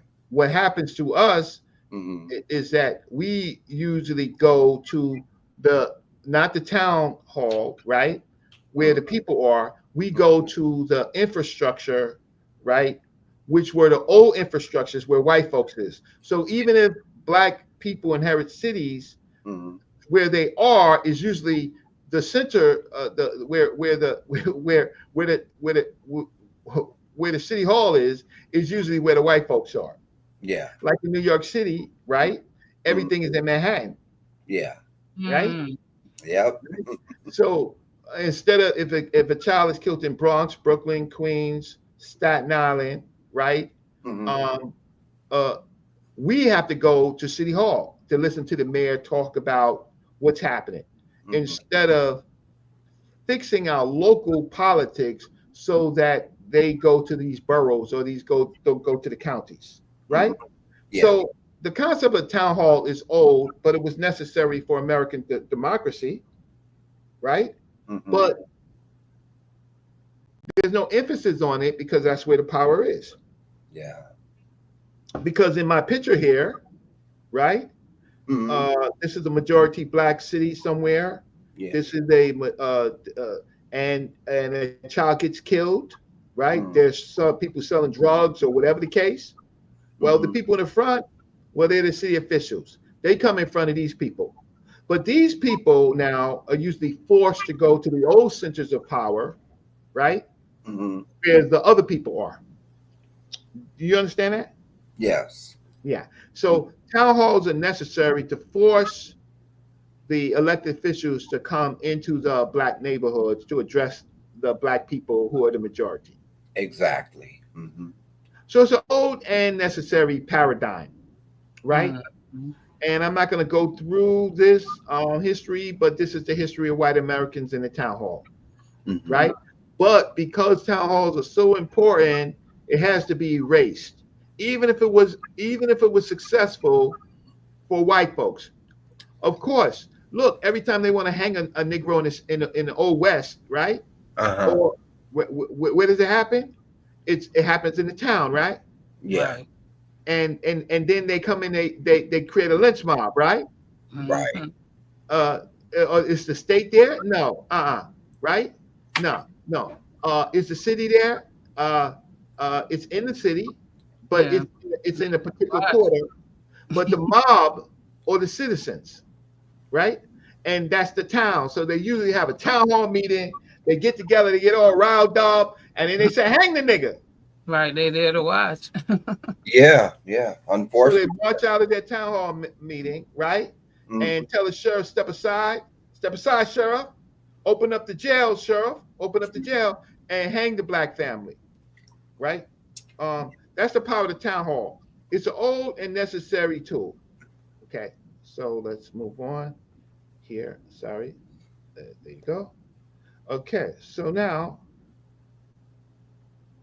we have to talk about the role of economics in the development of civilization, and we could start as ancient as the first civilization, which is in Africa in Egypt, right? In this case, this is uh, the River Nile, so to speak. But this is a river in any city, Mississippi, any city, right? And Mm-hmm. this is where this river right here is pretty much the veins of this city. Because Mm-hmm. in the old days, all the ships before they had trains and all of that, it was shipping, right? Yeah. And the train tracks usually follow the rivers, right? Because this country is divided up in some parts based on the rivers Yeah. that right, because that controls the economics. Now not so much because we have highways, right? But the fact of the matter is that commerce happens. There's something that needs to take the commerce: railroads, highways, Right. trains, right? Okay. Yeah.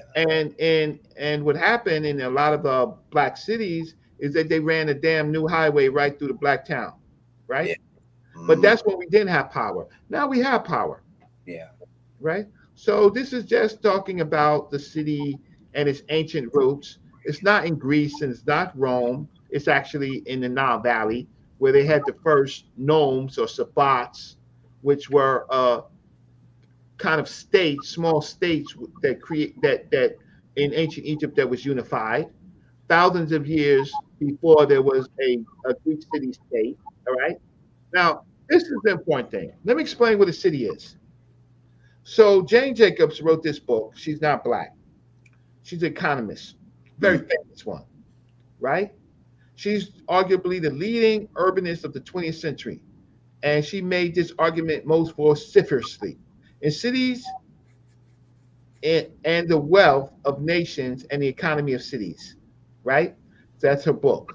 Jacob challenges the macroeconomist tradition of taking the nation state as the relevant unit for economic policy. Cities are, she claims, paraphrase, the basal unit of economic geography. As she observes, nations are political and military entities, and so are blocks of nations. But it doesn't necessarily follow that they are also the basic salient entities of economic life, or they are particularly useful for probing the mysteries of economic structures, the reasons for the rise and decline of wealth. Once we, blah, blah, try looking at the real economic world in its own right rather than as a dependent artifact of politics, we can't avoid seeing that the most nations are composed of collections of grab bags of very different economies, rich regions and poor regions within the same nation. We can't avoid seeing, too, that among the various types of economies, cities are unique in their abilities to shape and reshape the economies of other settlements, including Wow. those far removed from them geographically. Jacob goes on to argue that the wealth of nations is actually generated by particular places within nations, namely cities. E- Cities. Economic policy makers go wrong when they make policy for the nation state only to see it fail because their theories functions at the wrong scale. City economies are the relevant subject of national economic policy. That's why New York is so important, Mm-hmm. right? That's why Philadelphia is so important. That's why Detroit is so important, right? That's why Oakland is so important, right? Um, the and what they did when they changed the economy of the South, right? Uh, because the Civil War was fought not because of slavery, it was fought because of economics, right? Yeah. Who controlled economics? The planters were just for the North. The planters was just the Negroes of the South. Yeah. I was going to use the other words, right? They're the producers, right? The shipping industry is in the big cities, Philadelphia, Baltimore, New York, and etc. They are just saying you Negroes. I was going to use the other word, but I'm not. You produce, right? And what these cities are going to do is that they're going to suck dry what's happening in the South, right? But the important of what I'm just trying to say is that cities and is important to the wealth of the nations, right? And for us, cities is where currently right now is where everything is going on. Even if it's a majority black city, it's feeding the nation with taxes, right? So we get back to our city. So now this is becoming clear that in our cities, it's filled with these corporations that the cities should be able to manage. So if these corporations here are making money in a black city, shouldn't a black city be wealthy? I would think so. Right. The black city should be wealthy because over here, the white cities, right, they're able to suck dry these corporations, right? You see the veins over here for the healthy soil? They're in the corporations. And so the white cities, what they do is they make all these corporations pay taxes, right, to flourish them that's up here. Yeah. What we haven't done is make our cities suck dry these corporations. These corporations are running amok, right? So we have Uber in our communities. Uber makes a lot of money on black folks because black folks is becoming lazy now. They don't want to wait for the bus. They don't want to take cheap transportation. They want to Uber everywhere, right? So if Uber is in my black city, right? Shouldn't they pay a tax? I would think so. Yeah, right. If these football stadiums, basketball stadiums, baseball stadiums, right, or in our cities, they're almost all in. Well, not all of them in black in black places in the city, but a lot of them are, right. Like in New York, right. It's right in the midst of the Bronx. Really, I'm not going to say South Bronx. I'm going to say more like the West Bronx, right? Well, you would think that all that money should be sucked to the city, right? Right. That particular borough. Yeah, you would think so, right? Yeah, I would think so. And you're speaking of Yankee Stadium. Well, the problem is that they get a tax benefit. They get a tax benefit to build there. Why? Because that's in New York City, even though it's in the Bronx, right? It benefits Manhattan. Yankee Stadium benefits Manhattan. It doesn't benefit the rest of the Bronx. The Bronx gets hardly nothing, right, from Yankee Stadium, right? And so on and so forth. So these roots don't reach these corporations here. Now, in the black cities, the problem is in the black cities, they don't even think about taxing these corporations. They want them to stay there, right? So it's something wrong with our thinking, right? That if they're going to be here and they're going to flourish, they're going to pay taxes to make these black cities wealthy. But black cities are usually poor. Yeah. Right. You're right. You mentioned Detroit, and Detroit's one of them. They've had an economic downturn for a lot of years. I mean, Detroit is like, wow.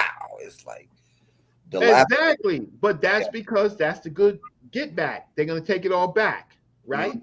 They're going to flatten all that vacant land. They're just Detroit is a city that is going to be one of the big beacons in the next 20, 30 years. Yeah, exactly. Right? The infrastructure of Detroit is incredible. They so those factories that are there, It's even though the installations are old, it's built to make millions of cars. That infrastructure is still there. The electrical roots and currents are uh, or there on that. When I say currents, I mean the ability to pull current, right? The plumbing is there, right? It's all in Detroit, right? But the Yeah. problem is Detroit is a black city, majority black city, and these black folks, they don't know how to tax the corporations that are uh, in Detroit who's waiting to eat their food. Yeah. So um, uh, another thing about the black city, well, black cities can go into business. They're called municipal enterprises. We know what they are. City sanitation is usually municipal, right? Police department is municipal. Uh, I said sanitation, police department is municipal. Certainly, the meter man, he makes a lot of money, right? Yeah. Right. That's a municipal enterprise. So, what must a black city do? A black city must do is it broaden its municipal enterprise to tap into the new economies. And what are the new economies? Movies, entertainment, right? Right. Right? So black cities must go into business. They're already a corporation. So they need to act like a damn corporation and go into business. You know what? Right. Reggie. Let me ask you this. And we're talking about black cities, and them establishing a economic base. But I'm gonna tell you though. But even okay, just like you showed me, you showed us the ranking of the black cities from number one all the way down. Like Detroit, Memphis, and Jackson, Mississippi, and so on and so forth. But the thing is, though, they may be considered black cities, and the population may be overwhelmingly black. But the thought that just came to mind was it may be considered a black city, but whites still control the courts. They control the police department. They control the politics. So I'm thinking they consider black cities, but whites still, as far as the hierarchy is concerned, they're still in control of everything of those black people's lives within that city. If that makes sense, No, it makes sense if you want to see it like that. But the fact of the matter is, if the mayor's black, the deputy mayor's black, the police chief is black, it may seem like that, but there are black cities where white folks are not there. We're talking about cities, not states. We're not talking about next to a black city. Next to a black city is usually 2 or 3 white cities that surround the black city, right? Exactly. But in the white city, people are taxed less. Yeah. Right? Corporations are taxed more. Yeah. Right? To benefit the city. In the black cities, the people are taxed more, right? And that so the population is taxed more, and the corporations are not taxed more, and black people have been made into consumers. So black people buy more. You go into a white house, a white community. I mean, you go into the South, man. You go into some of these mansions, these slave mansions. Ain't nothing changed in it. Yeah. Ain't nothing new. You know what I'm saying? They ain't bought stuff really for years except for cars. Yeah. Right? You're right. And when they own farms, they might buy equipment and tractors and stuff like that. But ain't nothing changed in these old colonial establishments. They might buy some more clothing, but white folks don't have to spend, right? Yeah. Black folks spend. Right. So black folks are the veins that support these white cities that don't pay. Right. You're right. They pick up the slack. Yeah. Yeah. That makes sense. Right. So white cities have a different relationship with these corporations. They got the best food. They got even though white folks create more crime than black folks in the United States, that's fine, but they have much more equitable justice. Yeah. Oh, yes, What they do. happens? Huh? Say what? I say yes, they do. Yeah. So Yeah. what happens with black people in our cities? Our people who commit crimes, they turn into commerce. When they go into prison, first they get money from the state, right, for the prisons, right? Because cities don't usually have prisons. They have they're not considered how can I say they're municipal holding places for state time. And Mm-hmm. so when you go upstate, then they make money off of you. You work in prison for the Yeah. most part, and Mm-hmm. even that we're violent to each other in the systems that are largely black. Yeah. But while we're violent and stabbing each other for cookies and stuff like that, during the day you working. Mm-hmm. You wake up in the morning and you go to your job. You ain't sitting around really in your cell. You usually got some job, or you preying on other black people. Yeah. And when you get free, you come home and then you prey on black people again. And then you keep going back and you keep making money for the state because it's free labor. Yeah. When you're incarcerated, you're a slave. That's in the Constitution. That's when you lose your rights. And Yep. yeah, and so forth and so on with white folks. But white folks commit crimes when they don't have to. They white. They Yeah. white. I look at a person who is uh, uh, panhandling, who's white in the streets of New York, and I'm like, you could be president.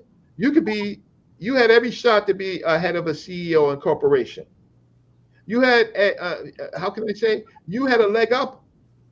You had a leg up. There was nothing in your way. All you had to do is get a haircut and bathe, Come and you on. walk in. Oh, you're right, Reggie. You're so right. That makes a lot of. He's telling the truth. Come He on. is telling the truth. Because I'm gonna say this real quick. It's a joke, and he made me laugh. May he rest in peace. But Paul Mooney, the comedian, Paul said, man, he said, when I see a homeless white person, I want to start crying, man. And then like D.L. Hewley also said, he said, Okay. man, I don't see how they could, be on the downtrodden of life. It's almost like they had a 400-year head start, So, Let me tell you, I worked for Paul Mooney. mm-hmm. Can Oh, you really? Okay. I worked for Paul Mooney, Uh-huh. and I was doing a job for him, and we were in a hotel, Uh-huh. and the maid made the mistake of coming into the room. They got the key, Uh-huh. and she made the mistake of coming into the room and unannounced, right, with me and Paul Mooney. Mm-hmm. Paul Mooney cursed that white woman to misereens, right? Oh, yeah. Mm. Paul Mooney was like, he says, if it was someone white, you wouldn't do that. You would knock. And then if you made a mistake, you would say, excuse me, is this a good time? Can I come back? Mm-hmm. Right? Mm-hmm. Paul Mooney tore her from limb to limb. That And sounds like Paul. yeah, I got a good taste of Paul Mooney, his understanding of the world, right? And Yeah. then I used to go downtown uh not roughly to about 51st Street, where there was a comedy club, Mm-hmm. and I seen Paul Mooney perform more than 25 times, right?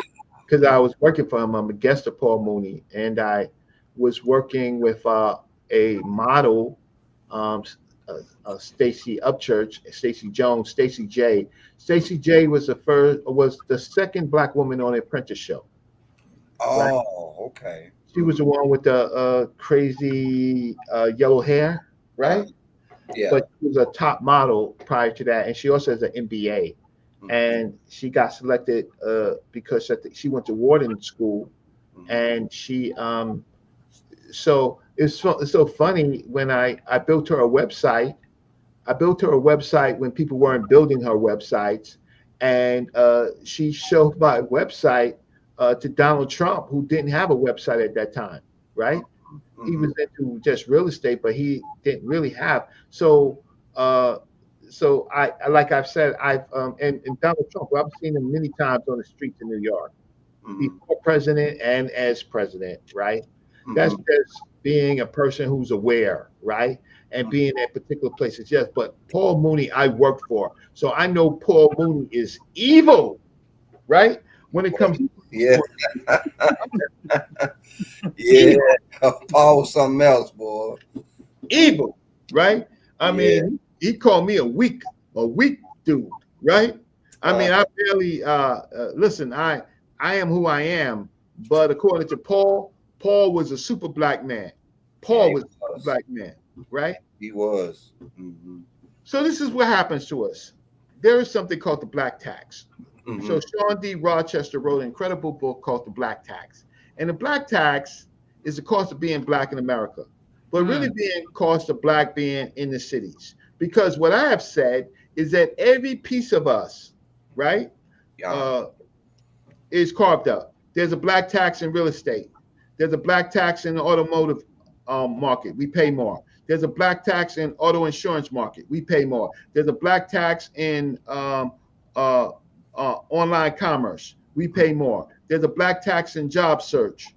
We pay more and don't even get the job, right?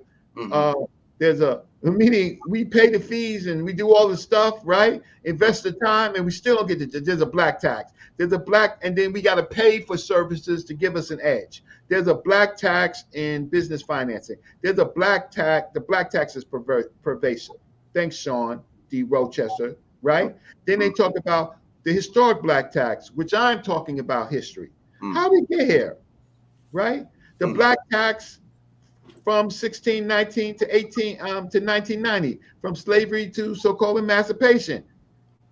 We were the first goddamn Bitcoin. Wow. You know the Bitcoin is cross national currency. I didn't know that.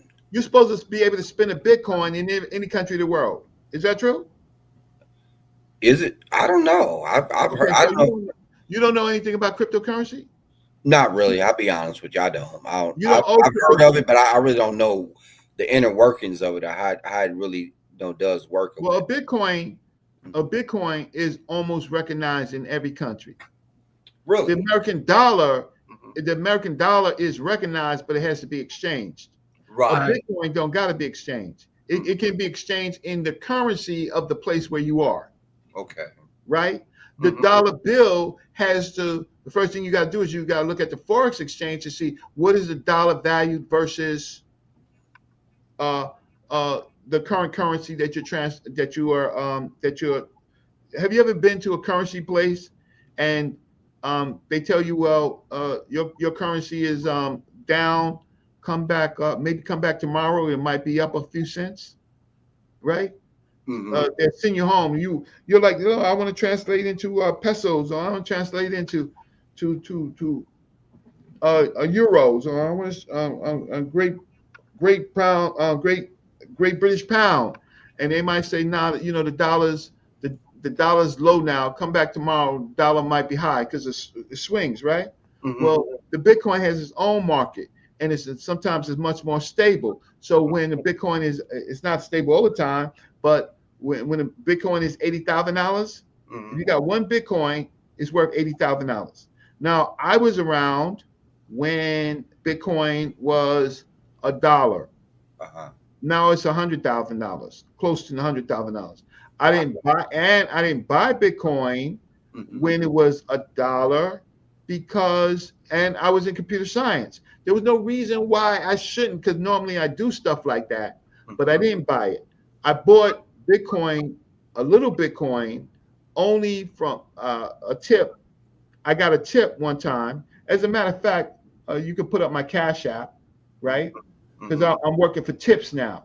Because I'm just a black tax. Black people don't pay for information, and I'm trying to give them information. So, do you have my Cash App? Do you have my Cash App? I'm gonna put it up. Yeah, thank you. Put the link. So let me see. It's easy to click the link on their phone, right? Is this where to scoot it over Sakina-Ra and Gemini? I'm gonna if you could put it in a link, fine. Cash App Reginald Mabry. So Say what that happened? again. Huh? Sakina, what'd you say? I said, is it a way to scoot it over, or I'm just drop it in the link because this all over his face. Oh yeah, it Yeah. is. Hold on. Okay. Keep talking. I'll Yeah. fix it. Go ahead. So where is the All right. present? Where is the private chat? So here's my private chat. You can put it in the private chat, and you can put it in the YouTube chat. Put it in the YouTube chat.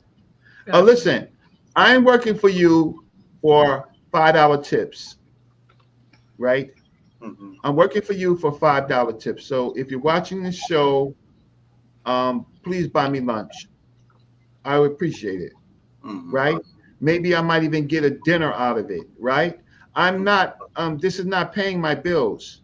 I mean, through the month, if I add it all up, I might be able to pay my cable bill or my phone bill, right? If I add up all the tips of the month, but I'm a waiter, Mhm. right? I'm a bus boy for you. Mhm. And if I'm wrong, and if you think that you gotta, if you're going to show me a plan, please show me a plan. My book, The Black City Plan, my book, The Black City Plan, is free, Mhm. but it's worth nothing because it's free. But Mhm. I can't sell you a book. Reggie, let me listen. Let me say something. It's Yes, it's it's worth something, and and what it is right now, it is perspective. It is when something is free does not mean it's worthless. What happens is just because you can't see the outcome of the life it has changed does not mean it's worthless. It's one of those things where you just don't get to share in the moment of the life change of a person. And that's okay. That's almost Mhm. like getting your money on the back end or getting your reward on the back end. Sometimes it's not on the front end, sometimes it's on the back end. So I really, want, when you say that, I don't accept that way because things that people do that they don't get to share in the moments of how it changed a person's life does not mean it's worthless. Sometimes Mhm. free things are the best. Again, you just don't get to share in the moment and see how it has really changed a person or well, my teach. I understand what you're saying, but it's like anything else. What they say about black people, if it's something important, put it in a book, right? They no, won't read it, right? no, I Yeah. won't No. accept that either. I won't accept that either. And just for the simple fact that, again, I know that a lot of the times we as people, we want to see we want to see an immediate everything when life doesn't work that way all the time. Sometimes it's things that are left unsaid that are the best. And so when you change your perspective, you don't know how many lives or how many people have, you've inspired to sit here and create a better plan or an addition to that plan. You don't know, so you can't say. So it's not worthless. It's there. Well, well, somehow, some right now, for some reason or another, I don't know why maybe because it's saying the site is not secure on on this browser. Uh, I can't pull it up, but I I will put it in the chat later, and you can put it in the description on the next show, and you can read it. My professors, Dr. John Henry Clark, wrote the organization Afro American Youth. Listen, I understand everything that you're saying. Mhm. I'm not trying to make money off of a plan for black people. I need black people to follow it, so that's why I made it for free, right? I listen. If I get $20 worth of Cash App, uh, look, look, that's equivalent of me selling something. So what I'm doing is I'm selling my talk tonight. Is that Yeah. fine? I'm selling my talk tonight, right? Mhm. My book is much more detailed, and it has much more information on it, but I'm summarizing it. So my talk tonight is as valuable as somebody bought the book or read the Yeah. book. Mhm. So the thing about it is that if I get more speaking engagement, right, then that will cover it. Because in these days, people are not really buying books. They're really not buying books. They're buying things related to books, what they call merch and stuff like that. Am I wrong? Am I wrong? Well, What's can the I ask a what's question the right last book you quick? read? Let me What's ask the you a question, Reggie. well? Let me ask you a question. What's the last book you bought? The last book I bought was called Where is it? The Pyramid, the Sphinx, Tombs, and Temple of Giza. You bought it last week. No, I bought it 2 weeks ago. You bought it 2 weeks ago. So you buy Yeah, food more than you buy books. You buy clothing, right? You gotta wash your clothes. You buy other things more than books. So books is people want quick information. Let's be honest. They want quick information. I'm giving you quick information. So let me right. just continue. Don't be worrying about that. Just people. There's my cash app. I put it in a private chat. If you can move it over to the permanent link, buy your brother Reggie coffee, right? Okay, but Your let brother me ask you Reggie. a question really fast before you move forward because I remember reading on the link. This whole proposal is the reason behind it. Can you explain that? Because the cash apps and everything are a Yeah, part the of. Black City Plan is the Go Black City ahead. Plan is the Black City Plan is based on the White City Plan. That's how white folks became successful, right? All right. And the Black City Plan that white folks used, which was the White City Plan, was stolen was stolen by the Greeks from Africa, right? The Okay. think about the word city. The root word of city is ci. Hmm. That same word is in civilization. That same word is in civilized. That same word is in city. Mm-hmm. The city is the which I read from that from that the book on Jacobs is that cities is the basics of government. Cities. So I would say that understanding, if you understand the city, you understand the government within the city, to understand the power of it. You understand debt, you understand transportation, you understand municipalities, and you understand some other things that I'm going to describe. But you also understand debt because cities is the thing that puts you in debt. Mm-hmm. Correct. So You going to this page about the Black City Plan, and it explains why donating to the plan or donating to the channel explains the research in the X, Y, and Z and X, right? Mm-hmm. um well, it's giving you some knowledge. It's telling you how the world works, right? It's not scamming you, it's not finessing you. It's Yeah. telling the people who are smart. We have the largest amount of unemployed graduates working Uber and subpar jobs, Mm-hmm. right? I'm telling Right. these black graduates, take over your cities, right? Okay. Take over your cities. Control the thing that controls your family, your mother. Take over that. That's what I'm Okay. saying. I'm saying stop being unemployed, right? Go and control and become powerful. Control the jails. Your brother's in jail. Your how can I say he's in court right now? He's on his way to jail. You can't get a job because of racism. You can't. How can I say? Food costs too much. Uh, transportation costs too much. Your taxes cost too much. Take over, black people, the thing that controls you, which is government. Mm-hmm. It's as simple as that. Take Mm-hmm. over the thing that controls you. Every other group does that, except for you. You want to watch YouTube. You want your Netflix, right? And you'll be like, yeah, everything is good. I got my car. I got my fine woman, right? I could go to movies. I could go eat my seafood. I could buy my gear. I could buy my cologne. You stupid Negroes. But don't beat them up. Okay. You know what, No, Reggie? No, no, no, no, no, no, no, no. You gonna calm all the way down, brother. Is what you gonna do. Because guess what? You know what? You always go out the gate real good, and then you get yourself worked up, and then sometimes you need to reset, Reggie. I'm So gonna tell reset. you.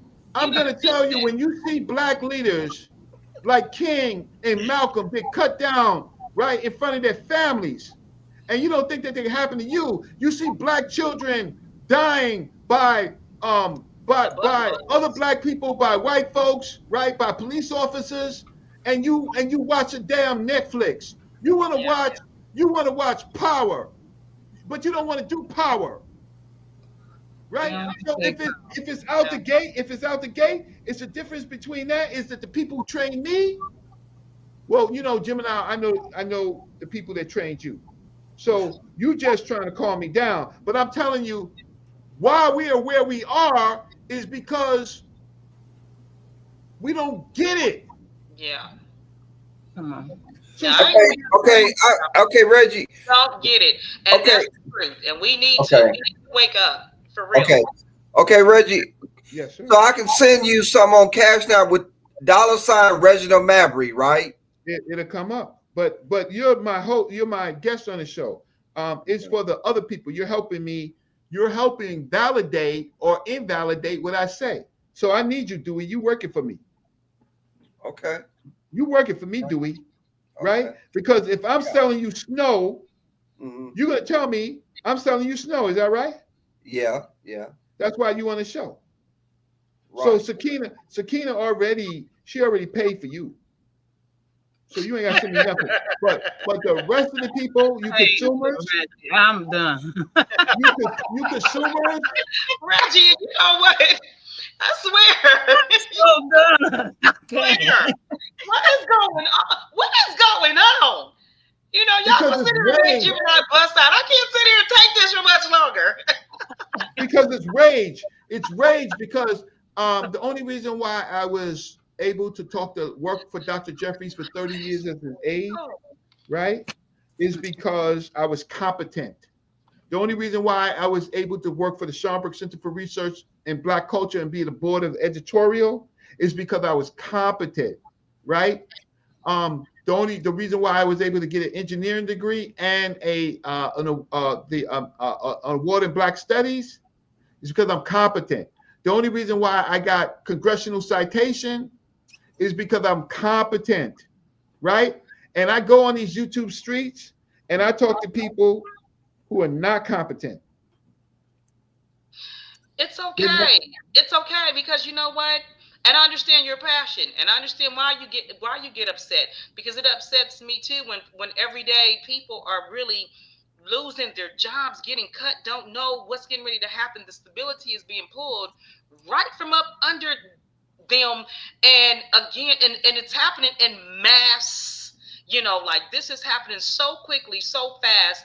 It's barely giving people a time to think, and I don't think people saw and even understand the gravity of the situation right now, right? And so this is why we're having these type of conversations, so that we can sit here and kind of drive the point home that during this time of the conspiracy people will call it a reset, right? And I'm inclined to agree somewhat that right now America's in a reset, because if you don't see how bad, if you don't understand that the monster can eat your kids, then you don't understand monsters. You have a propensity to say, oh, that's fake. Oh, that's not real. Oh, that won't happen to us. It happens to them and it doesn't happen to us. No, these things are happening to us collectively, right? By a monster who will have no problem eating your baby and spitting the bones out.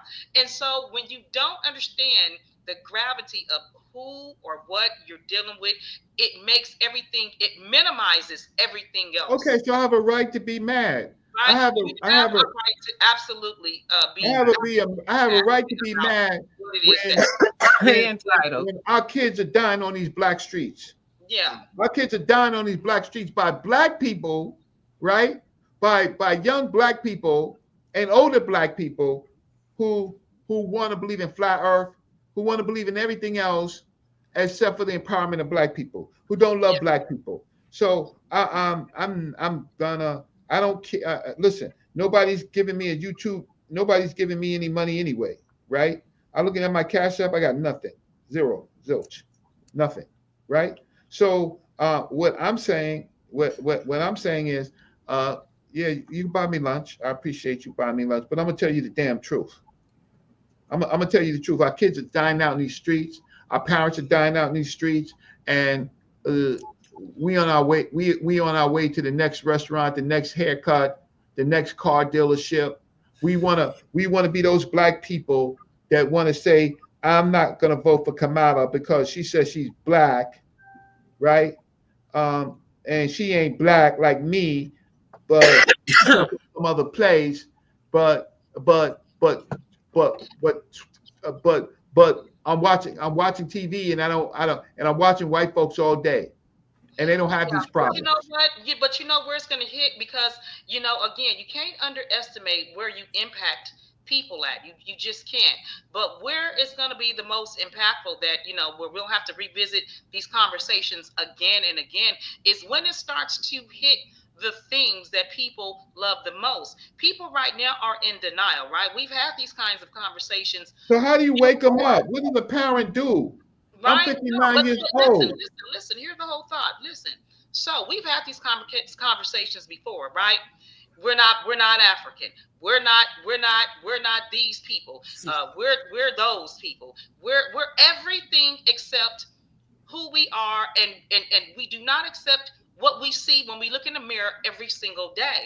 This is yet another example of it, except this time it's going to hit a little bit harder because it's hitting people in But they places where they don't. think But they they're don't safe, believe you. but they're They going to don't see believe that a you. lot of things, wait, a lot of, they're going to see that a lot of things that they have place their strongholds in is made of straw, right? And so we're going to have to keep on revisiting this. Maybe not all, maybe it won't hit everybody all at one time tonight, but you know what? As we keep on having these types of conversations, it's going to hit home because it's going to start making sense for us to sit here and pull together in some sort of unification to begin to talk about how to strengthen our communities and us as a people. We're going to have those types of hard conversations, right? So again, where you can't sit here and feed every shovel it down people's throat all in one night. So we're going to sit here and come back to these conversations, and Okay. hopefully Well, why don't take why don't you? all that passion back with Well, you, so Gemini, that we can, why don't you do what you do, beautiful? Why don't which you is what. say it nicely? I'm not here to say it nicely.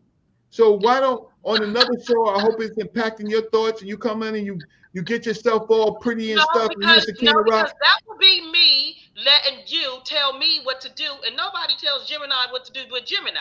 So I'm not it's telling not you what to like do. that. What are you No, no, doing? no, no, no, no. I'm saying when you say it nicely, I'm saying it nicely, and you're saying it passionately. That's exactly what it is. Because I don't because listen, when But it you're comes to, telling me what to do. I'm gonna stop So, telling you what black to do. woman, you telling me what to do. Or I'm you not tell? telling you Didn't you what to just do. tell me what to do? I'm not telling you what to do, You just Reggie. told me what to do. No, I'm not. Okay, that's a And so two-way when black street woman, then. when I tell you, just say it nicely and let me finish my presentation. Okay, that's a two-way street, not a one-way road. But you can add a road. Go ahead. I'm getting out the way. Oh, you said what? What, beautiful? You said what? See, here's I the said thing that's a is, two-way street and not a one-way road. But I'm gonna get out dear, the road for you. I'm gonna clear the pathway so you can no, dear, continue. I'm making it plain because I'm just making it plain to you, right? I'm an invited guest. I got 20 more minutes and I can 10, 20, 15. I'm gonna wrap it up, right? I'm Right. just gonna go over some other things. Fine. There's one way to get the message, right? If you ever listened to El Haj Malik El Shabazz, you knew anything about Malcolm. Malcolm was not a nice person. Am I wrong? No, you're right. Malcolm, Dr. John Henry Clark was I say not a that all nice the person. time. No one listens to me either when I say that because they want to see him as nice. However, that was not the case. That's correct. And so what I'm saying is my mentors, Dr. Leonard Jeffries and the rest of them, they weren't nice people. Yeah, I They, say that all the time. I see it. I say it all the time. You see what I'm saying? And so, I totally get it. I totally get it. zero. So what it is person can say, yeah, Reggie, write a book. Okay, I wrote the book, right? So I know how our people is. People could say, well, write the book and get it published, and people will buy it. No, I'm giving it to you for free because the problem is it's a systemic problem. And Gemini, you teach this. Sakina-Ra, Yeah, you teach it this. is Dewey, I systemic. see you on the I show. agree. This is a systemic. A I parent, agree. when a parent, I'm 59 years old, right? When a parent sees his child, right, not doing anything, the child gets reprimanded, right? We grew up in a situation. We grew up in families where we got reprimanded, right? My daddy was not my friend. My daddy said, "I'm not your friend, boy. I'm your daddy. Yeah. I'm your daddy. I ain't your friend." So don't. If we could be friendly sometimes, but if it's too friendly, I'm gonna beat your ass because I want to let you know we still ain't friends, right? So that's the. I'm going from the south. Everything can be going on good, but daddy's still gonna mess it up. Daddy gonna find something else to push you.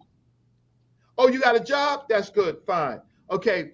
Uh, uh, uh, uh, um, uh, look. You put something on the table? Oh, you're not putting nothing on the table? Oh, no. Then you go get a second job so you can put something on the table, right?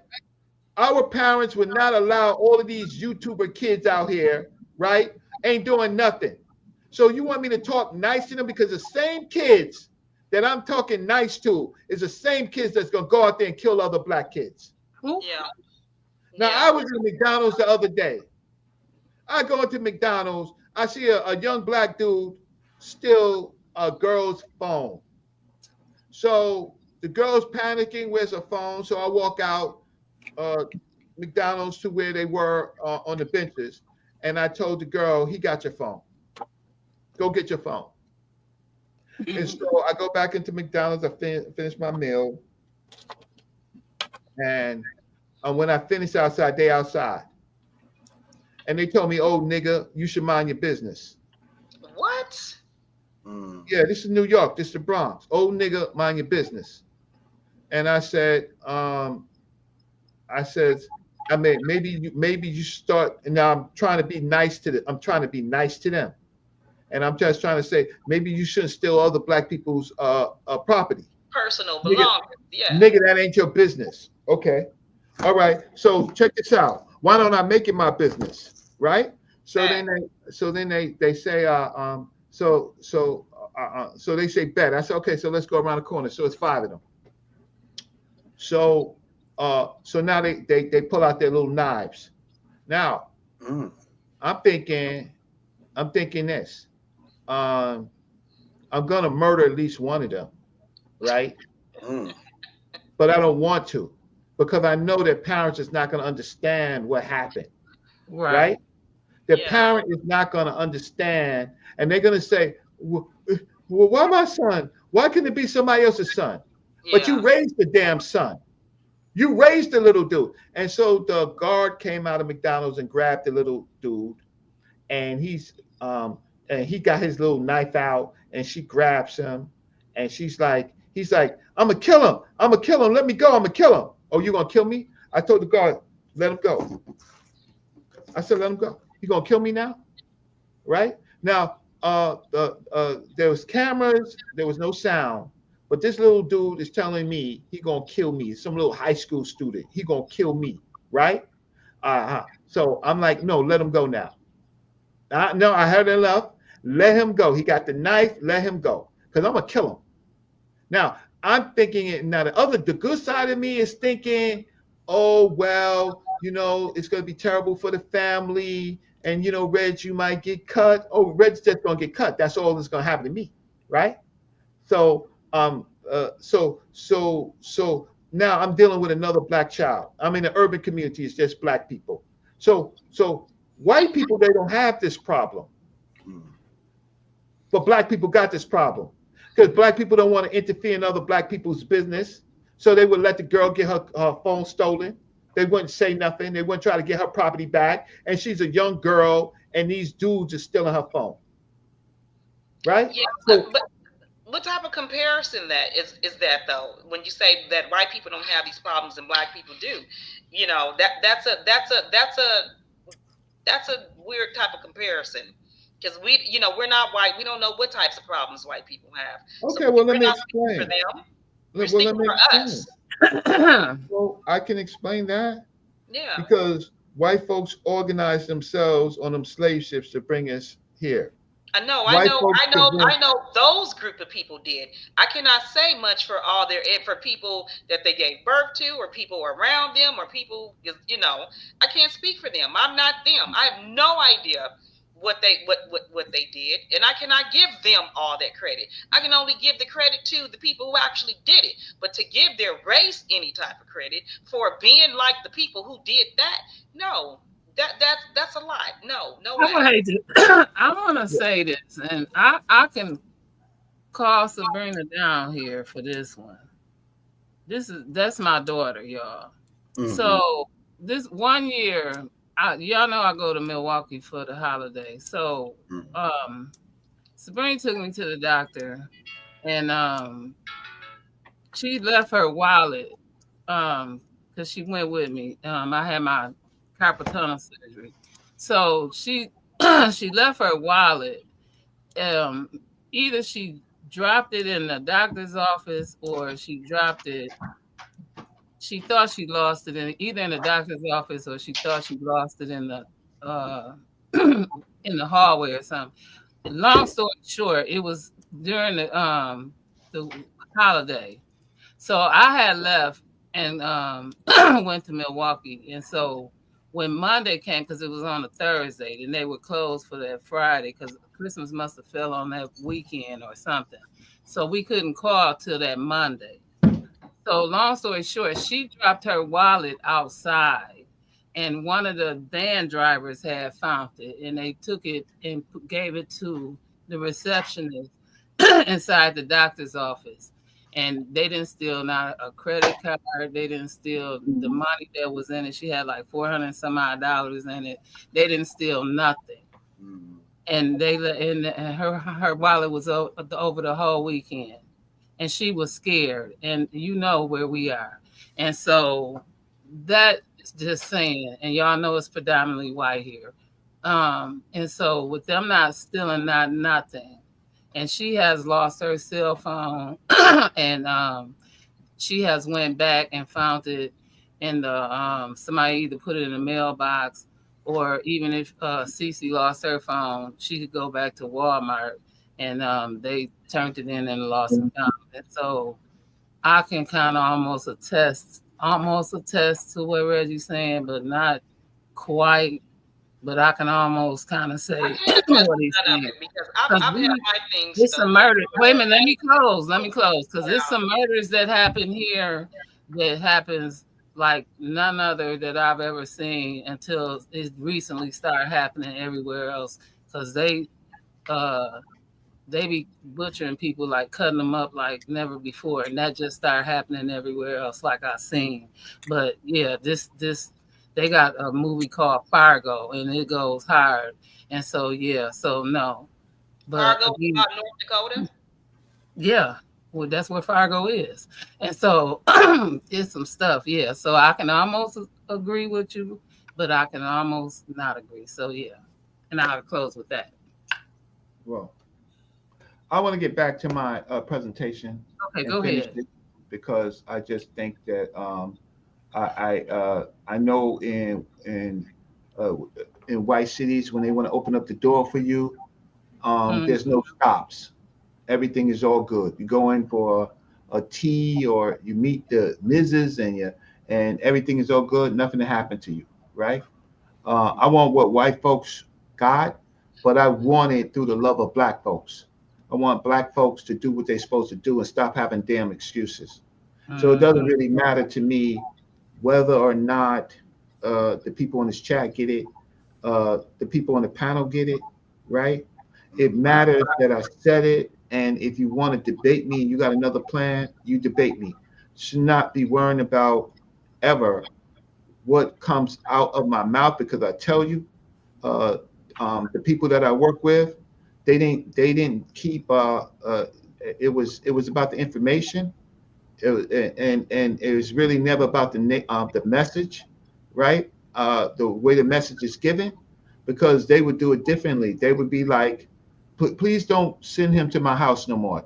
Dr. John Henry Clark would tell you, please don't send him to my house no more, right? And then you're exiled. Dr. Ben would embarrass you in the whole live audience, ruin everything about you, your ego and everything, right? There was a time that we didn't talk to our experts, any willy-nilly way. And I'm not saying that nobody on this panel did that to me. I'm not saying that. I'm just saying about a group accountability. Our problem is we don't have group accountability. You can't give advice. You can't tell a black person nothing. Why? Because we're unorganized. But white folks got structure. They're running this city, running us, right? They're telling us what to do, when to do it, how to do it, right? So I learned from the best. I learned from the best. Here, right here. You see this right here? This is a Friends of the Court, right? Document to the Supreme Court of the United States of America. You see that right there? Yeah. You see that? You see my name right there? Yeah. Mabry is not a lawyer, but I call myself a law officer, right? For the rights of Africans who were human trafficked to the United States of America. I wrote this with Patrick DeLises and Dr. Jahi Issa, sent it to the Supreme Court. Yes. I don't know what happened. Yeah, there it goes right there, right? So here we go, right? So I'm not gonna here. My degree is laying around somewhere. I'll have to look for it. Yeah, right here. You see right here. Citation of special recognition presented to me, Reginald Mabry. There you go, right there, from Congressman Spalot.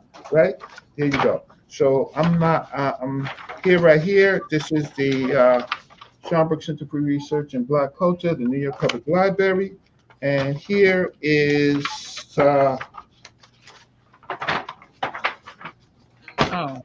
Here is right here. Oh, they didn't see that? Yeah, it wasn't on here. Yeah, hold on. I was trying to see if there was a way to make it bigger. Right. Blow it up. So I'll put it back up. So it's not a problem. So here's the editorial board of the Schomburg Center for Research in Black Culture, the New York Public Library. This is the editorial board right there. And there is the editorial board, and you will see my name if it was clear. There it goes right there. Let's see if I can make it clear. You see me on the 1, 2, 3, 4th line, 4th, 5th line, Reginald Mabry, right? Here go my congressional certification. Yes. Right? Here's my congressional citation, right? Of special recognition. Congressman, right? Here is my Friends of the Court to the Supreme Court. Right? Received, right? There's a stamp of the goddamn Supreme Court right there. They received it, right? My honors award. I want to show you that. And these are the people that I work for. Dr. Ben and Dr. Clark's obituaries down there. I was his pallbearer. And here's the books, Powernomics. I read it. To write mine, right? Here is the Black Power, Blueprint to Black Power. It's falling apart. I read the damn poem, right? So what please, I would just say, ladies, I have been a nice person in my life, right? I'm a college graduate. I worked in a law office for 16 and a half years, right? I've been a nice person in my life. Okay, it's not about being, if you can't take it and you're willing to take Donald Trump that you elected by not doing action, by not organizing, then take that. But if you're willing to take what he's going to do to you and you can't take to the people a browbeating, and if you think that the messenger, now I'm the messenger, right? I agree. You think you're more accomplished than me, right? You're not. You're not. I'm gonna keep it a buck. You might not. Now you might want to say I look funny, right?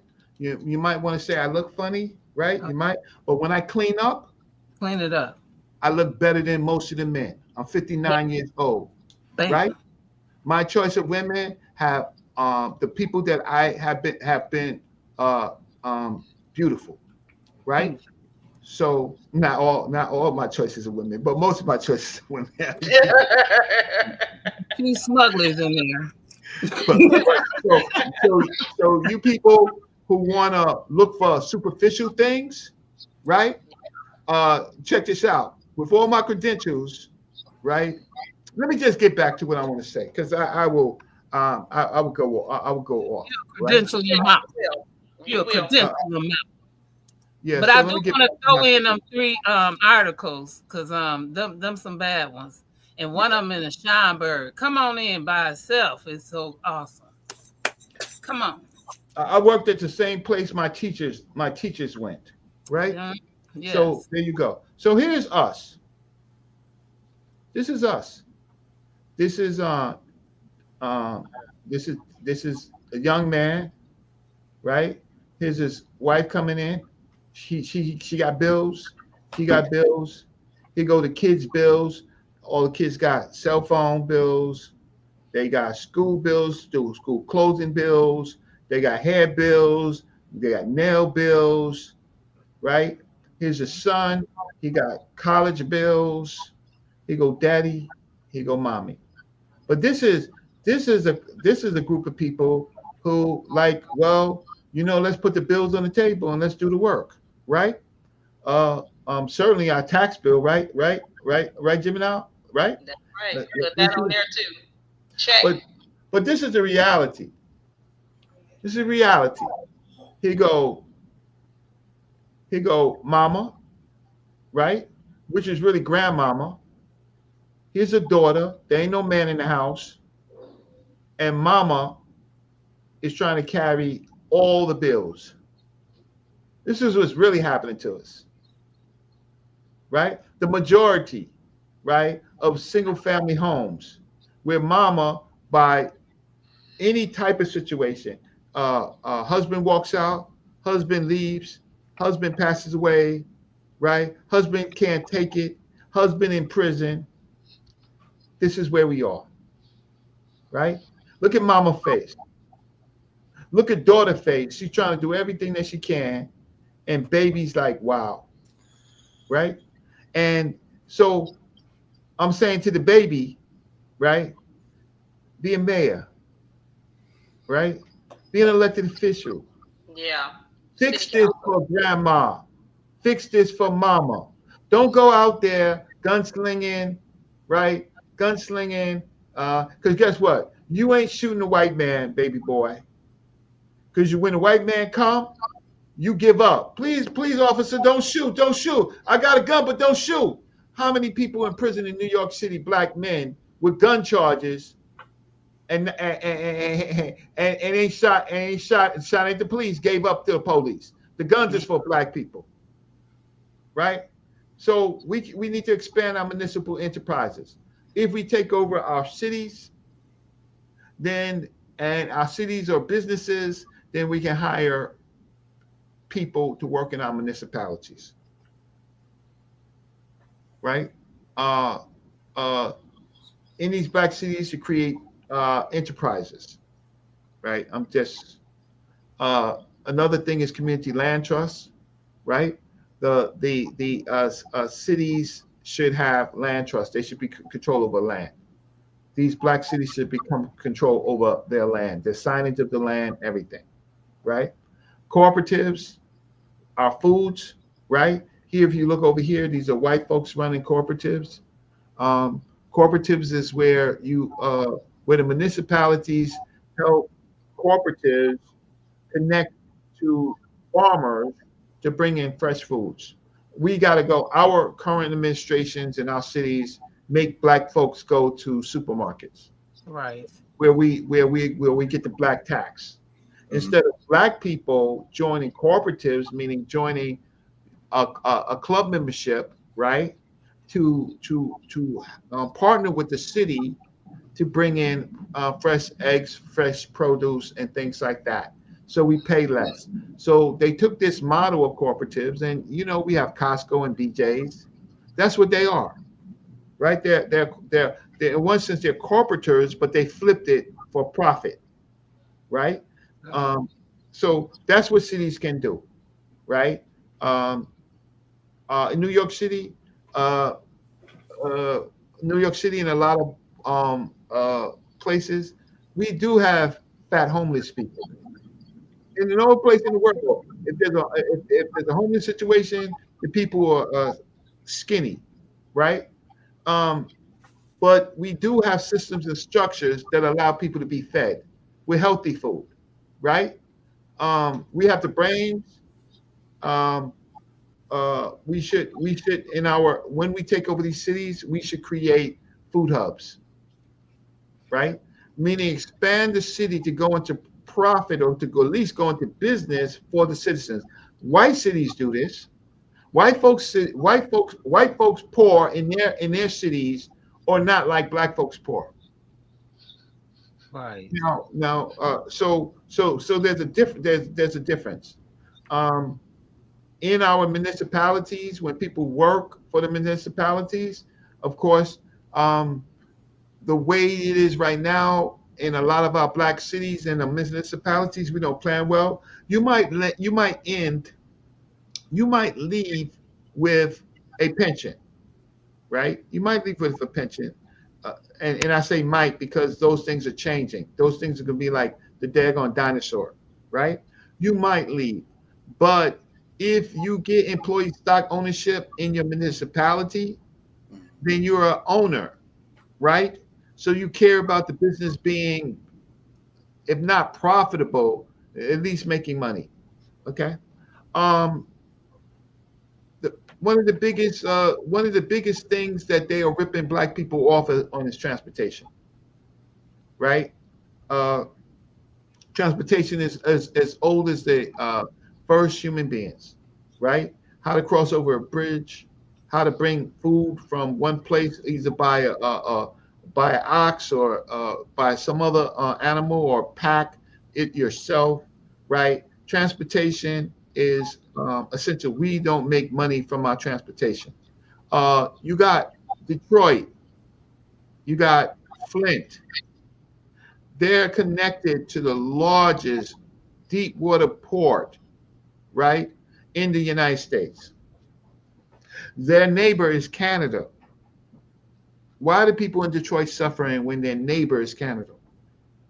Why is Detroit not beneficial when the ships are docked outside these cities? Can you please tell me why? Detroit is a perfect city. It's right next to Canada, right? It's got the largest deep water port. Detroit is so important that Detroit, since it's got deep water ports, I mean ocean lining ports. I mean, I got battleship ports, right? Detroit don't have to go to Canada, but it can't go to Canada and should go to Canada. But it can go to Africa. It can go to Saudi Arabia. It does because the oil and stuff is bought in ports like Detroit into the United States. But why is Detroit so poor? But the people car sharing transportation. Uber is ripping us off. These are our black cities because most of what Uber is in our black cities is black people. We should tax them more in our cities, or we should buy a license, or we should create a license like Uber and run it in our cities. We don't need Uber. We don't need that. Almost finished. Sectors of wealth for black cities. There's a utility sector, right? For our smart ones, right? To service power and other type of things. Um, but an important sector is uh, sports is a $500 billion industry. $500 billion, right? Black cities should own sports stadiums and develop black athletes and market them. Black cities should compete directly with the NFL and baseball leagues for audiences. See revenue, advertising, sponsorship, food services, right? Ticket money, food to the stadiums, right? And the police department, black black cities should have, since the stadiums are beneficial economically to the black cities, the officers in a black city will, it's mixed officers, fine, but they're part of the business. Keep the crime down, right? No crime, right? Um, New sectors of wealth for black cities, entertainment. So maybe our cities should go. Maybe our cities. The problem with Detroit was a private company when it was Motown.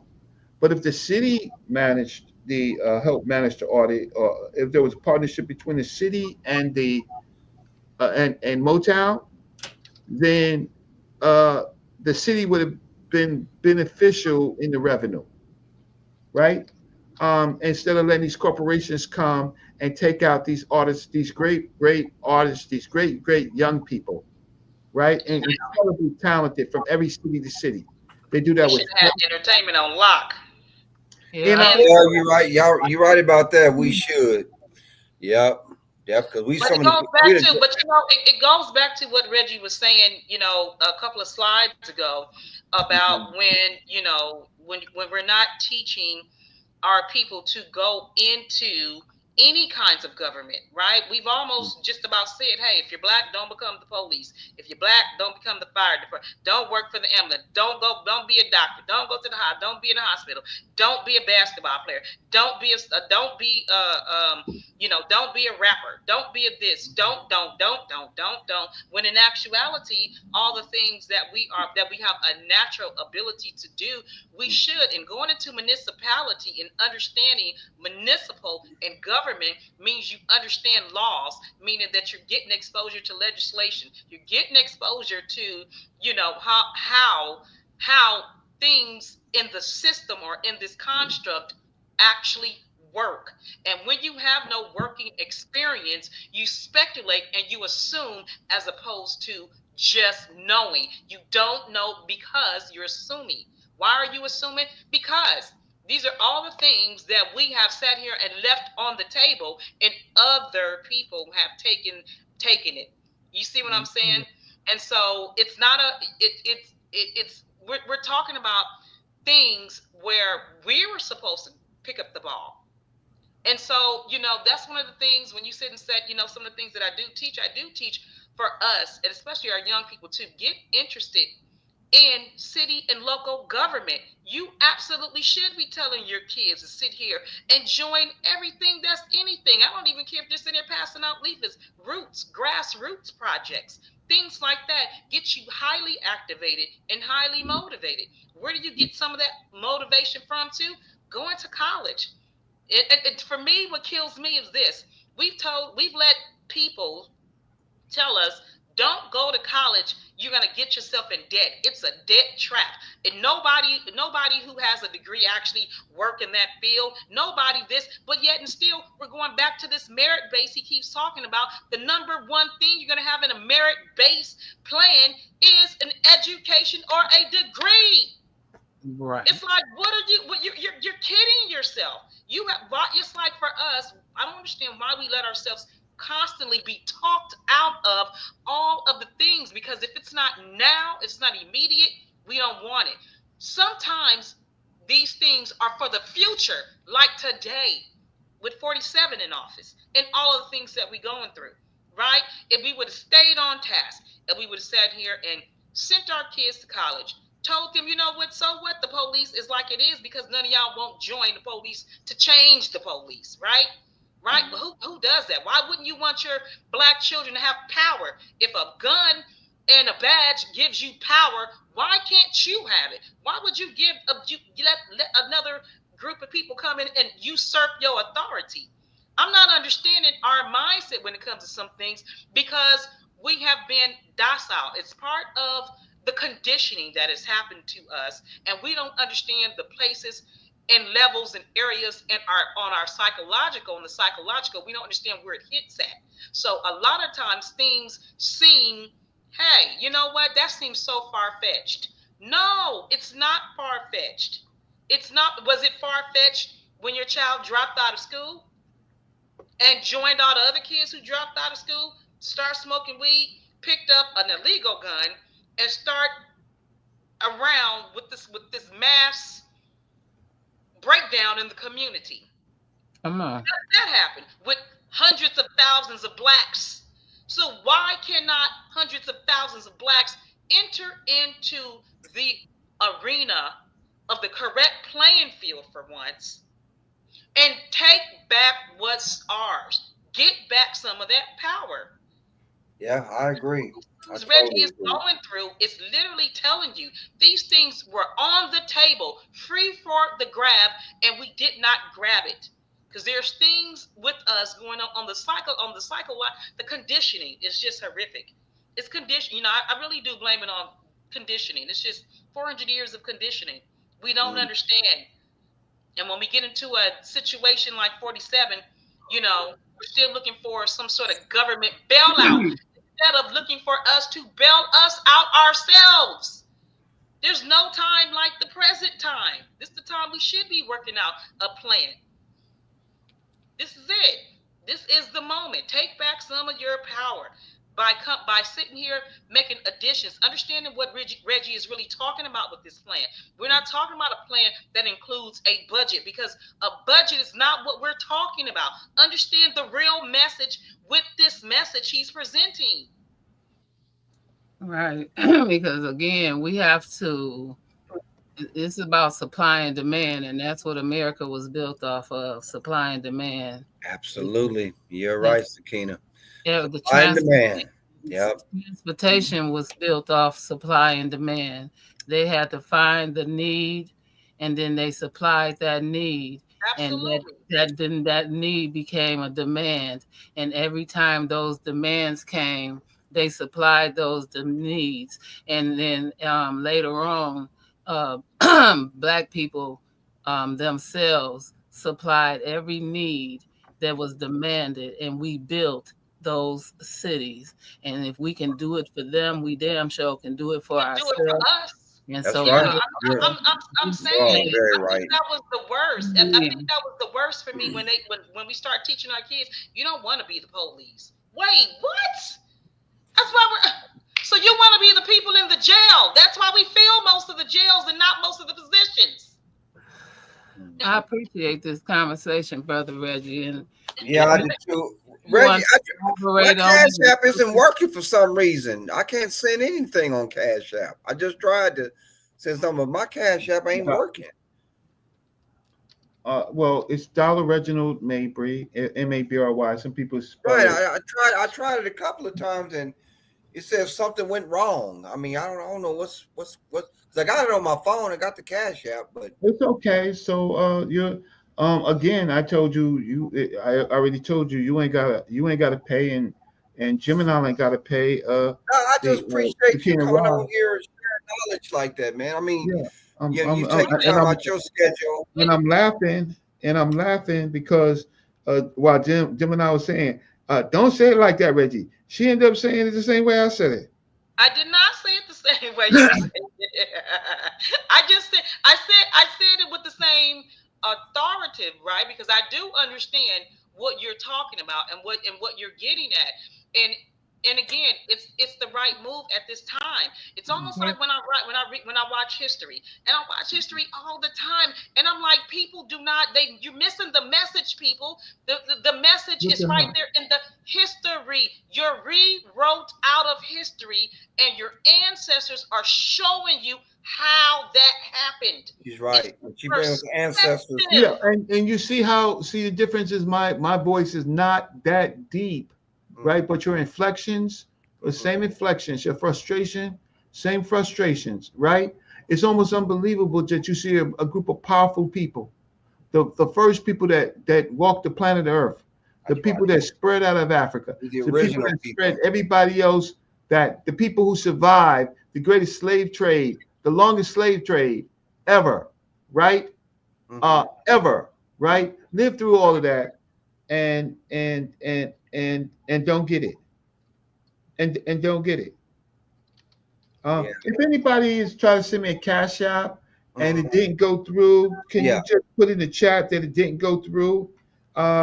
Maybe it said Dewey that normally when that happens to your Cash App, He says they Yeah. stopped your Cash App. So you need to, if you look under the pending part, maybe it may have some other instructions or that a message or something like that for you on why your Cash Yeah. App didn't go through. Look at the pending part, and that's Yeah, that little. but he don't have to do it. The other people have to do it. So I care about the other people.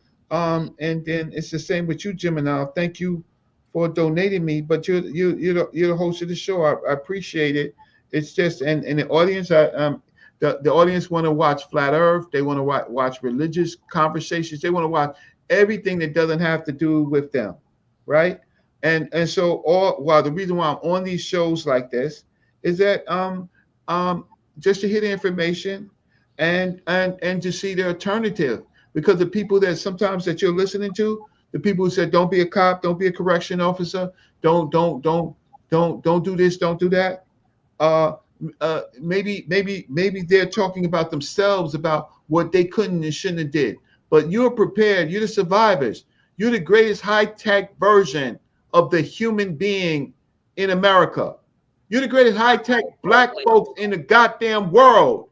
Do you Absolutely. understand that? The greatest high-tech. You got everything. People are dying to come to this country. And you want to sling $5 drugs or $10 dope. You want to carry a gun and give up to the police, right? To kill your other brother, right? So I'm mad. So if me being upset, I ain't saying nothing that Malcolm ain't say. I ain't saying nothing that Dr.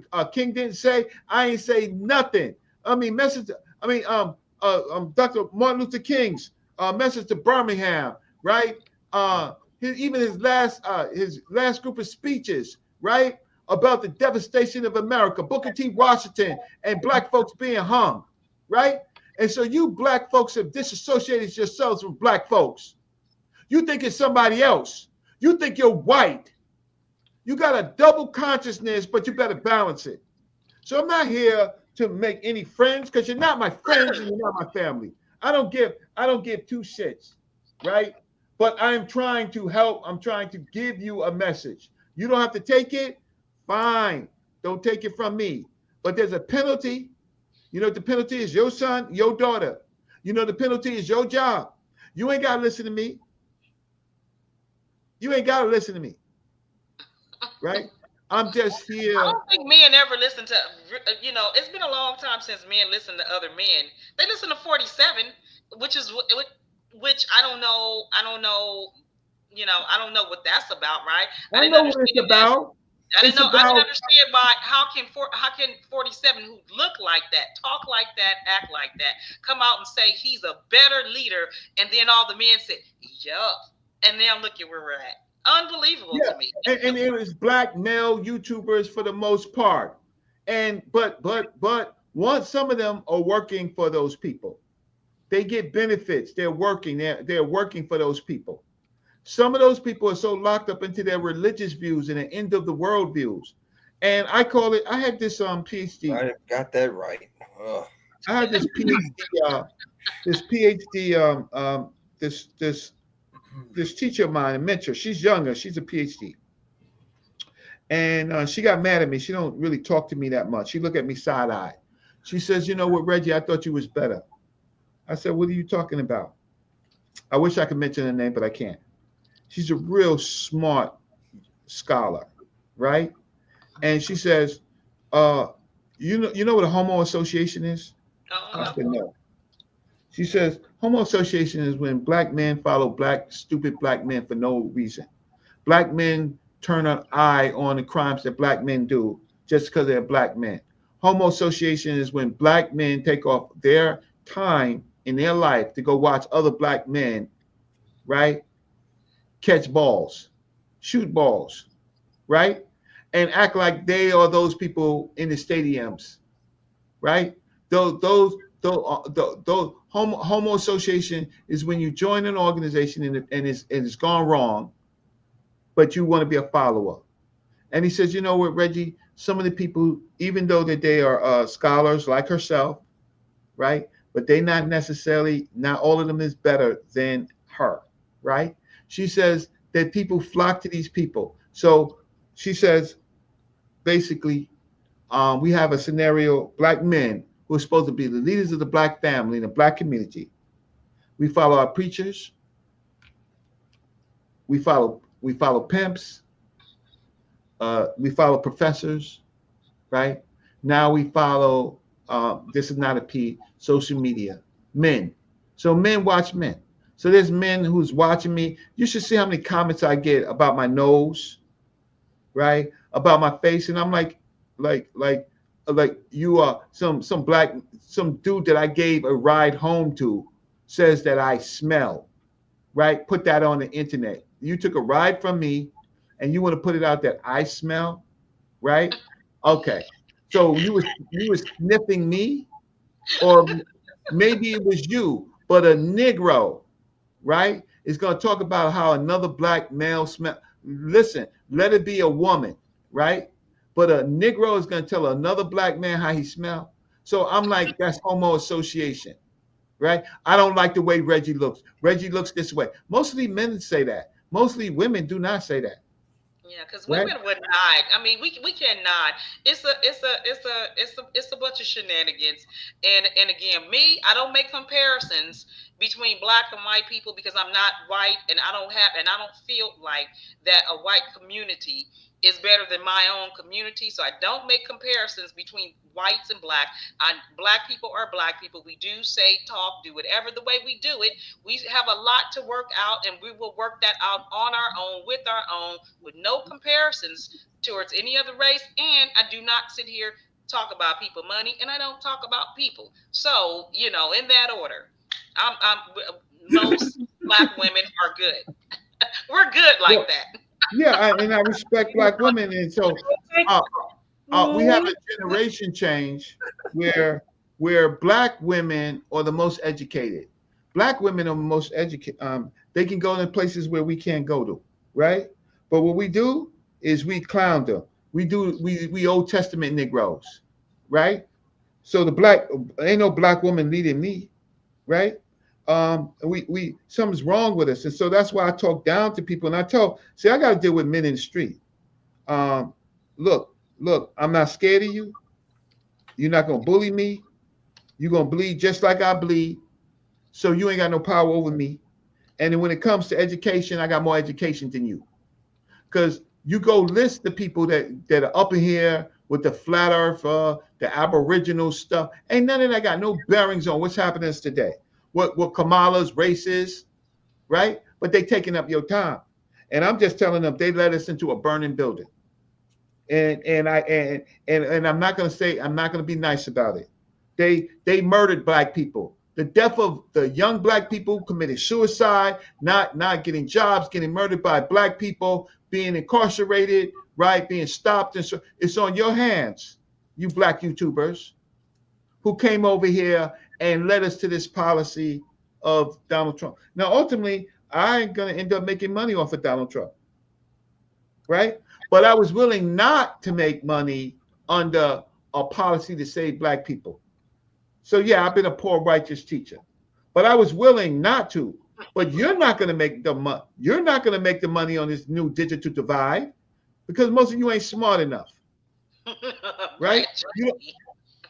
Trump made a digital coin made $80 billion. You're not smart enough. You want to rent cars, and you want to get fresh haircuts and stuff like that. You want to use I'm fine. Okay, check this out. In 4 or 5 years, Negroes, right? You ain't gonna be able to afford that. I'm right? telling you, And you don't care about your children. 4 or 5 months from now. 4 or 5 months. And listen, I'm grateful and I'm humble, and I am so great. I'm just so grateful. My son is in a PhD program, his 3rd year, right, in neuroscience. That's right. Great. I can't tell people about my son. I don't really want to talk about what my accolades of my son. My ex-wife is a PhD, right? I will talk about my accolades, and I will talk about what you don't have. I will talk about what you don't have, right? So let me finish this. Artists only made 12% of the $43 billion music industry produced in 2017, right? Black artists. There are 607 billionaires in the United States, and only 5% 5% of them are black. We say there's 607 billionaires in the United States, and only 5% of them are black. The millionaires and billionaires, particularly billionaires that are black, they don't give back to black folks. They've Yeah, I've heard that quite a they bit. don't they don't give back. You got Michael Jordan. Oh, My if listen, I don't want to be facetious and I don't want to be nasty. I don't yes, get two shits about no damn Michael Jackson. Right? I mean, not no Michael Jordan. I love Michael Jackson. yeah, I feel the same way too because he has done absolutely jack diddly squat for the black community. I just And no. he died broke. Yeah, So I don't care for that guy because I got a clear idea of what Michael Jordan is really about, and he's very arrogant, I think, and like I'll repeat again, he's never done nothing. Matter of fact, just real quick, my express criticism of him, you've never seen him at or been involved in like not only just black people, just people in general, just people period, but a food drive, a blood drive, a clothing drive, something charitable. And then when them kids was killing each other over them Jordans, he did not say one single word. And I tell you, somebody else is on my hit list, and I despise her too. That Oprah Winfrey, because she's one of the biggest sellouts that ever lived, in my opinion. I do not like that lady. She does not do anything for her people anyway. So Her people I'm literally. with you with Michael Jordan because we made him who he was, right? We yeah, exactly. We made Oprah who she is too. we really did. I mean, I'm talking about before the shoes and before all of that. When Right. he Absolutely. yeah, I mean, if That's he right. without the fans, what do you what That's were any of them. Yeah, without the fans, the people made them what they are, but they lose yeah, sight of that. yeah, Like, yeah, I did this all on my own. I'm a self-made man or self-made woman. No, you're not. That's yeah. what Fan ego is base, telling you that. But in just totally reality, no, disregard the your people fan made base. you what you are. You wouldn't be shit without them. Mm, it's Diddy. I don't give. I met him a couple of times passing by when he used to hand out flyers. Right, he was Mhm, responsible for those kids that died at City College. Right, mhm. that concert. He wasn't Yeah, all that responsibility, but he had his part. And this sexualization, this alleged sexualization of men, young men, right, taking their manhood, right, for deals, right, because maybe he had to do it, right. But we have black males have a homosexual association because we allow that shit to go. I mean, any other crime you go to prison. Men die in crime for die in prison for sexual crimes. Why he's still alive, I don't know. mm, I'm waiting for him to go to population because I want to see. But no, but the prisons has changed, right? But let me get back to Black Cities because Black City Plan is to help Black people, right? And it's the same thing. People like me, and I watch some of my professors. Uh, I mean, much was given to me because my professors saved me from uh, incarceration. So I think about that all the day, all the time. My professor Leonard Jeffries says, "Listen, Reggie, Professor Leonard Jeffries is the man that made Alex Haley and Kunta Kinte. Dr. Leonard Jeffries had a project called the Kinte Project in Santa Jose where he met Alex Haley, and then all of a sudden Alex Haley becomes Kunta Kinte. So Dr. Leonard Jeffries took me to Africa with Dr. Clark, and he made sure we went to Egypt, right? So that he equipped me. So when I'm able to talk about these subjects, Africa and stuff like that, that he gave me the credentials to do that. And today, listen, I don't want to be nobody's hero, and I don't want to be nobody's preacher. I don't want to be nobody's none of that stuff. But I just feel that the Black community, when they listen to me, uh, they respect people with no credentials, no life work. I just showed you. I testified at I don't know 27, 30, 20, 27 years old, 33 years old, something like that, 34 years old, I think. Uh, in a governmental reparations, right? Selected to testify, and I got to argue with people who can't pass a GED, who can't cite, who can't type, right? Because I know the fix is in, because these people love the white man. They love disempowerment, and they're jealous of other people who were in similar situations. I came out of Castle projects. I did everything that everybody else did, right? I can't even talk about it. All my friends are not just felons, federal felons, right? You don't believe me? Go watch prequel to Sex, Money, and Murder, right? Well, I tell a story about my projects. Watch the comments. Watch anybody say something bad about what I'm saying. Say it ain't true, right? But yeah, but there you go. So let me finish this up. What is the buying power of black and minority markets? Minority markets have $3.9 trillion worth of buying power. Why the hell are we where we are? We have $3.9 trillion buying power. Let me just finish this and close out. See this. This is just telling about politics and stuff like that. That you can read in the Black City Plan. So with that said, the last thing I want to show is I want to dispel a myth. So let me share something else. I want to dispel a myth about. I want to see if we smarter black people, or we the same. Let me get rid of this. I want to see if we got smarter. So, 40 acres and a mule. What do y'all think about that? About what? 40 acres. 40 acres and a mule. Wow. Well, a lot of us are still waiting on it, but we never saw it. I can tell you that much. It was supposedly was promised to us after slavery, like you said. And I've heard many of us talk about it, how after slavery ended, we had nothing to work with. They left us with nothing. We had nothing. We had to talk about pulling yourself up by your bootstraps. I mean, after slavery ended, ladies and gentlemen. Okay, go ahead. Challenge a widely held belief about the 40 acres. Keep talking. Right. So let's into this. Yes. Okay. Sakina? Let me ask you this before, right? Because my understanding was that there was $300 that was supposed to be given to each slave by the slave master when the slaves were supposed to be free. So that was not the 40 acre and a mule. Not the 40 acres and a mule. Yeah, it was supposed to be $300, but the slave master kept the slaves on the land, and still kept them in slavery.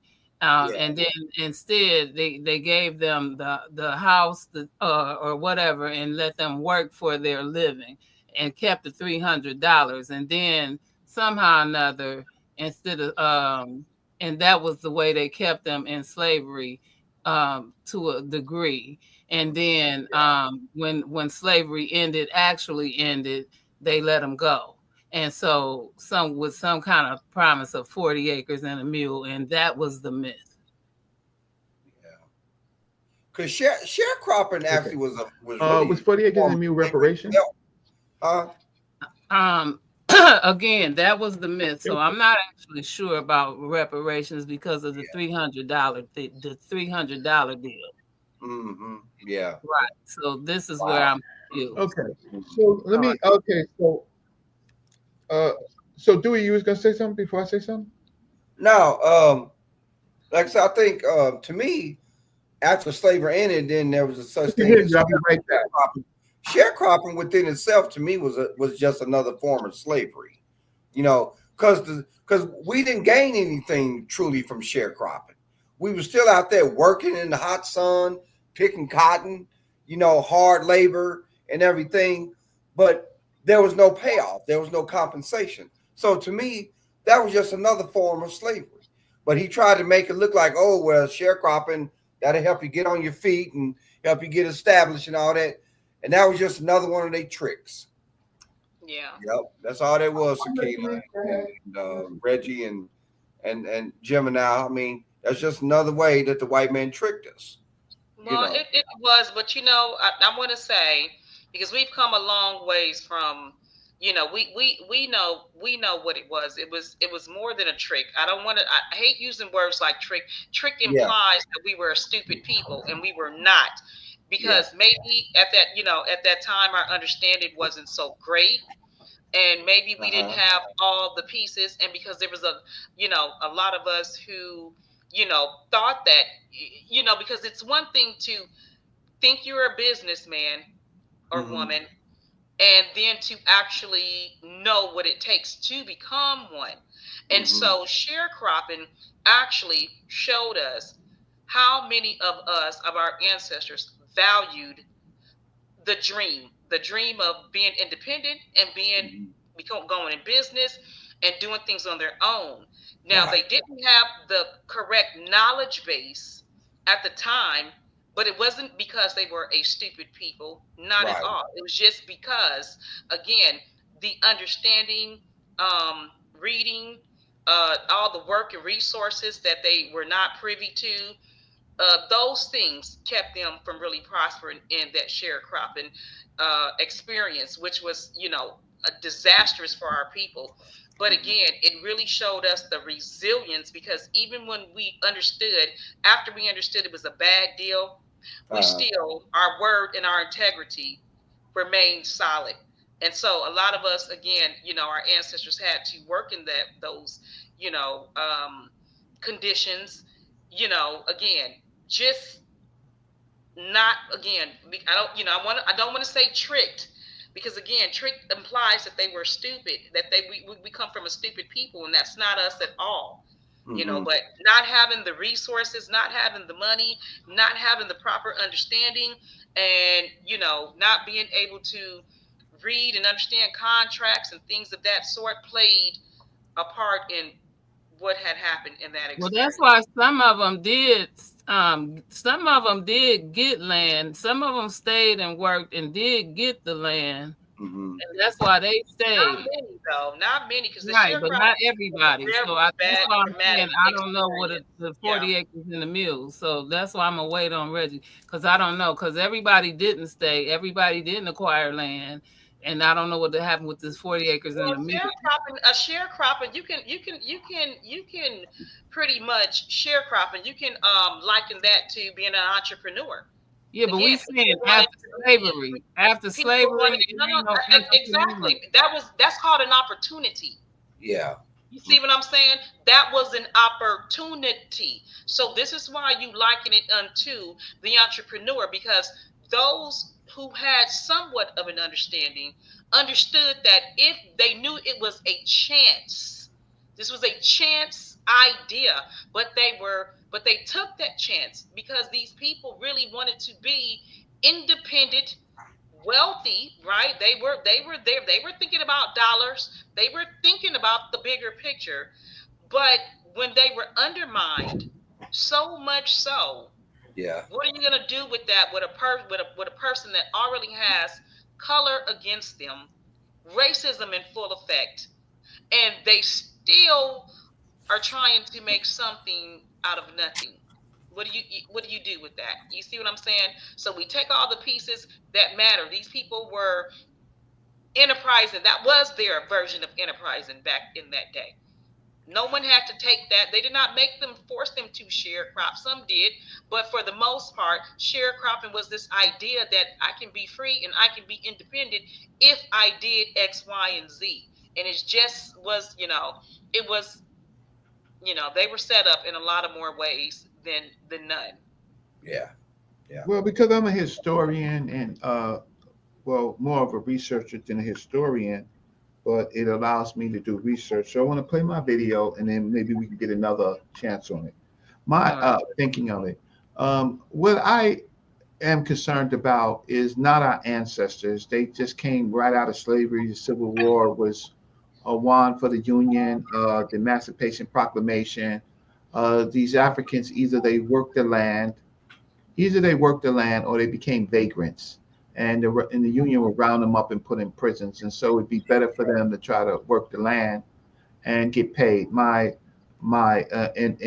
my city council hearing, I talk about my grandparents from North Carolina, who worked on the land, but ultimately the land was given back and stolen. And then prior to that, but they were also sharecroppers, and so they worked on their land, and they worked on the white man's land. And my daddy was 13, let's say 13 and a half, right, on the farm, meaning that whatever his daddy and mama got on the from sharecropping, uh, he had to work, right?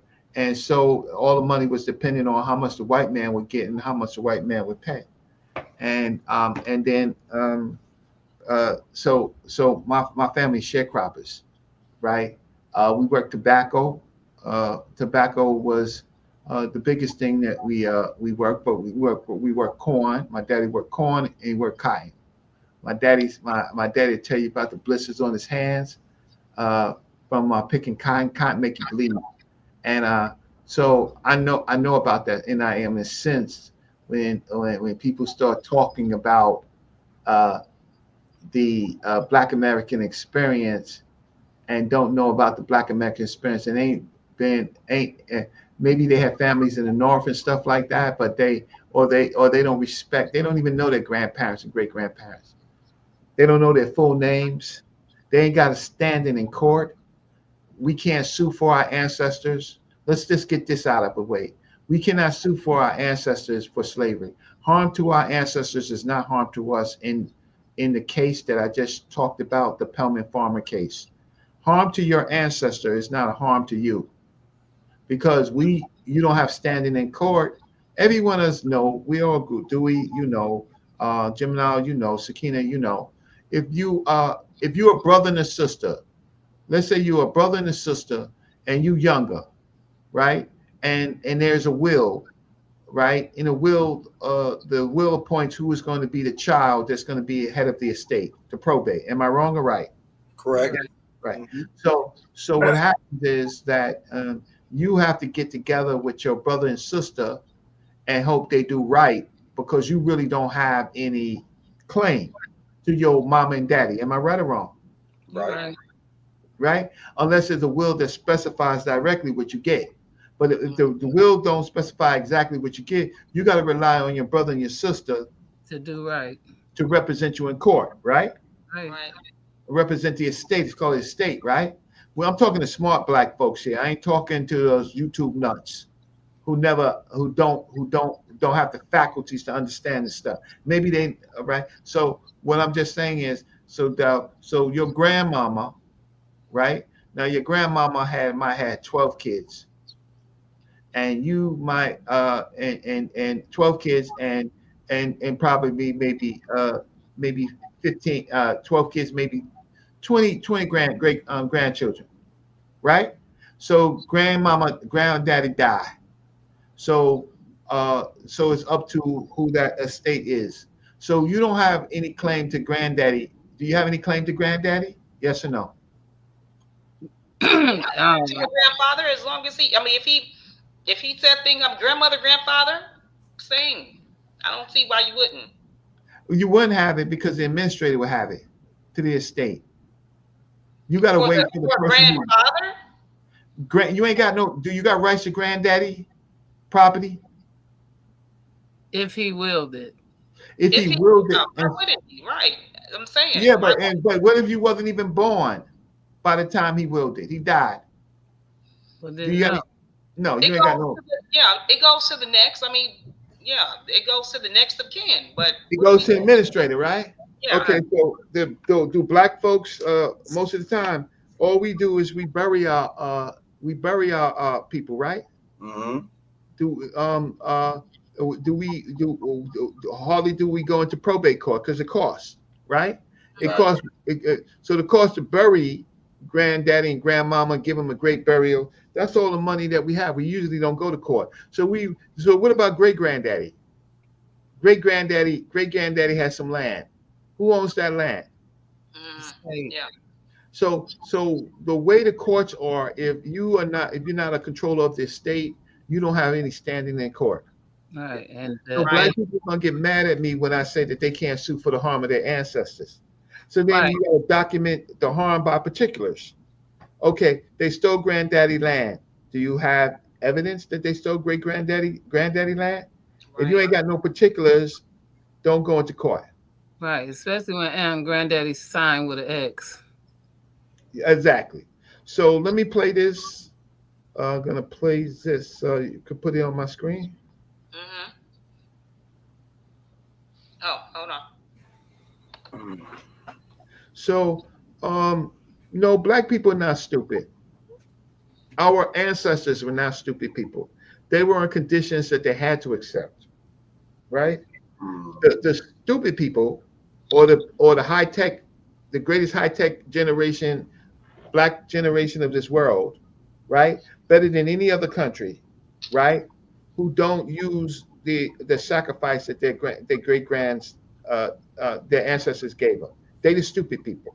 So I argue with people on this stupid 40 acres and a mule all the time, right? So I'm gonna play my little video, and y'all can talk about it, and then we can end. Okay.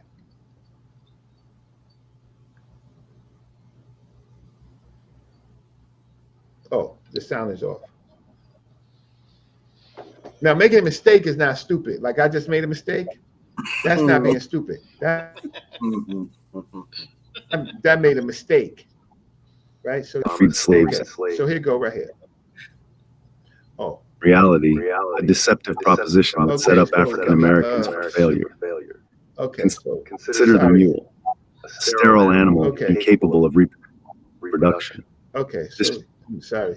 Got to get back. It's only a minute. All right. So we ready? We ready to listen? Let's see, make sure the sound is up. Okay. So let me turn down my volume. So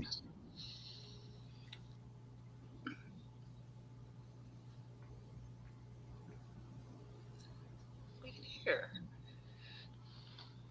Ladies and gentlemen, I'd like to challenge a widely held belief about the 40 acres and a mule promised to freed slaves after the Civil War. This off-cited offer was, in reality, a deceptive proposition that set up African Americans for failure. Consider the mule, a sterile animal incapable of reproduction. This choice of livestock effectively prevented black farmers from building sustainable herds.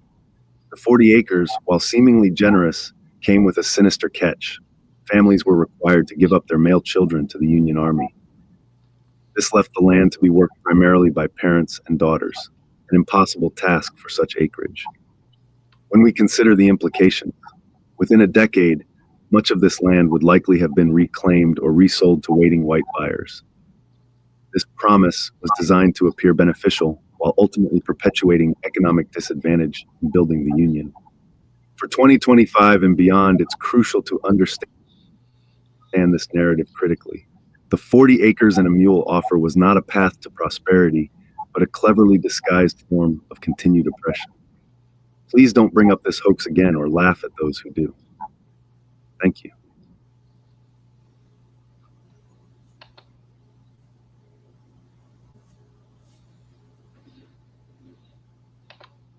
okay. So what did you learn from that? Yeah. Hello? Mm-hmm. Yeah. What did you learn We're from here. that? Who Oof. left? So I asked you, what did you, wait, Yeah. what, I mean, for what did you me, learn from that? you know which way. You know which way. I'm gonna see it. I don't see any. I see. Resilience. Again, I see that. Again, the knowledge base. Wasn't really there. But again, it was a pathway towards, independence.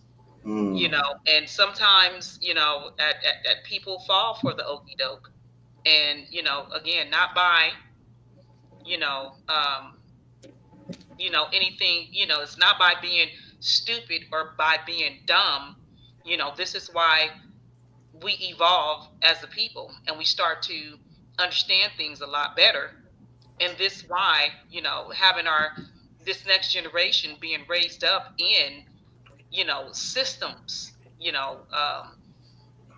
understanding, um, processes, understanding law, understanding, having a better understanding of why, you should get in this fight as opposed to, say that, hey, we've tried and we've tried and it doesn't work. I hear a lot of Black people say, we tried, it doesn't work. It doesn't work until it does, right? So all you need is one. In the world of business, they say you just need one yes will change your whole life. So, we need to keep on striving, for betterment as we go forward, as we start going into 2025, the rest of this year, 2026. We really need to understand where our strengths and where our power lies. And it is wrapped up in history. I keep saying that every time I watch history, I just see how, gosh, they're telling us, don't repeat history. Yet we do, because we don't see what we're supposed to see within our history. We miss it every single time. It's almost like we blink or get up and go to the bathroom at the most important parts where they're showing you, don't repeat these things. Let this be a part of the past, not a part of your present, and damn for sure not a part of your future. Mm-hmm.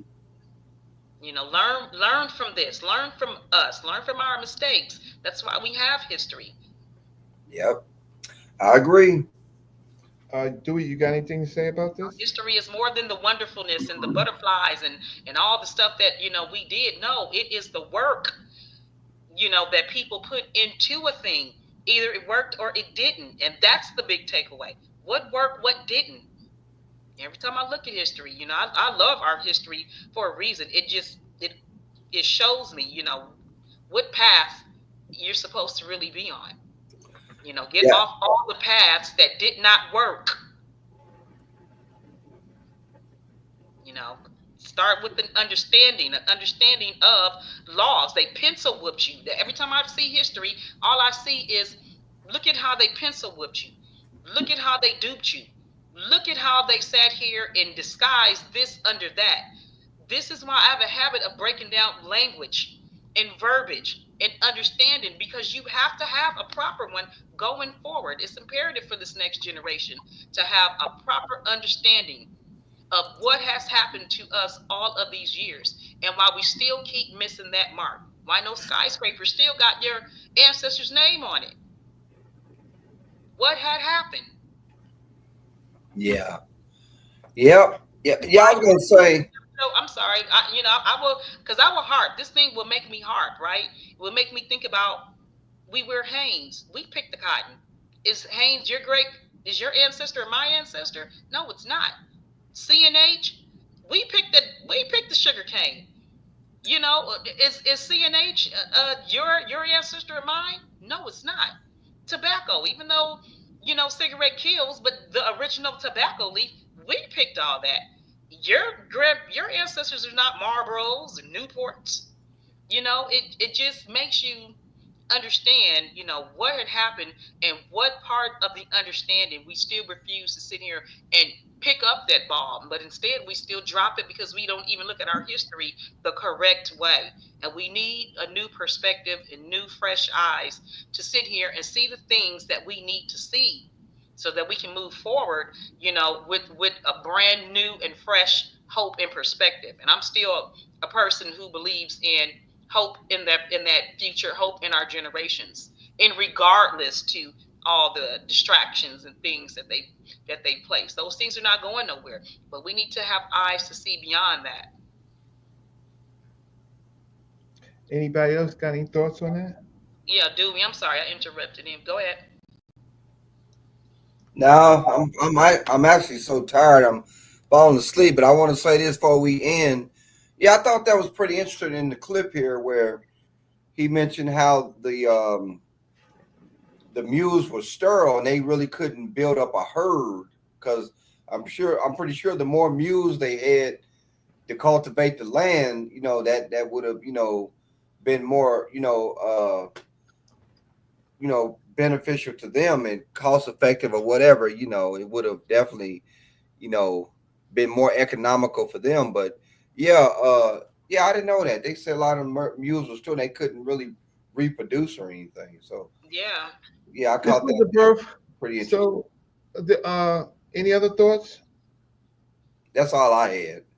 Okay, Sakina-Ra, 40 acres and any a mule. thoughts? 'Cause I'm just gonna make my last comment, and then it's been 3 hours. I just wanted to throw in that I still stick with my original only because again, a lot of people stay again, because again, going with the beginning with the end in mind is because people stay because not only was this $300 one way or another, but again, some of them were trying to build and stay there and try to, we gonna say, plan or whatever. They gonna make their way far as with this, because this was offered to them. Like some of these white people were nervous without having no workers, and so they offered a little land, a little this, a little that, and so they were looking at this way of coming up.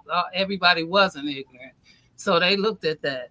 Some of them were just going for the fact of freedom, and so they left, and so they were looking at going going free and starting a new life, a new everything. And so yes, and so that open mind would have caused what you said, entrepreneurship and all of this somewhere else and starting anew, especially when they thought freedom was north.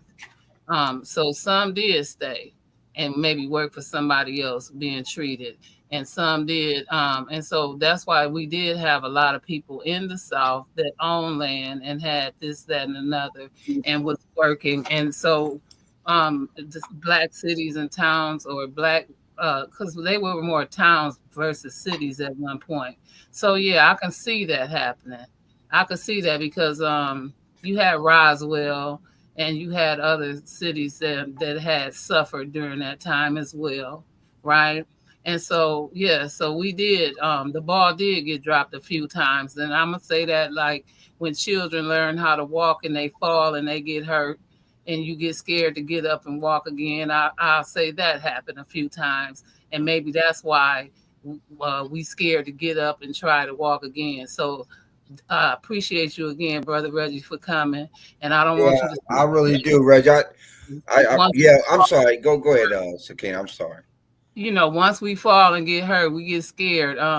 Even with skating, and everybody love to skate, but once you fall and break that ankle or something, you get scared to get up and want to skate or something again. But we got to get up, and this is the most encouragement we need right here is this plan, because we didn't have one, and we got something proposed for us to come and have a plan. So I appreciate you.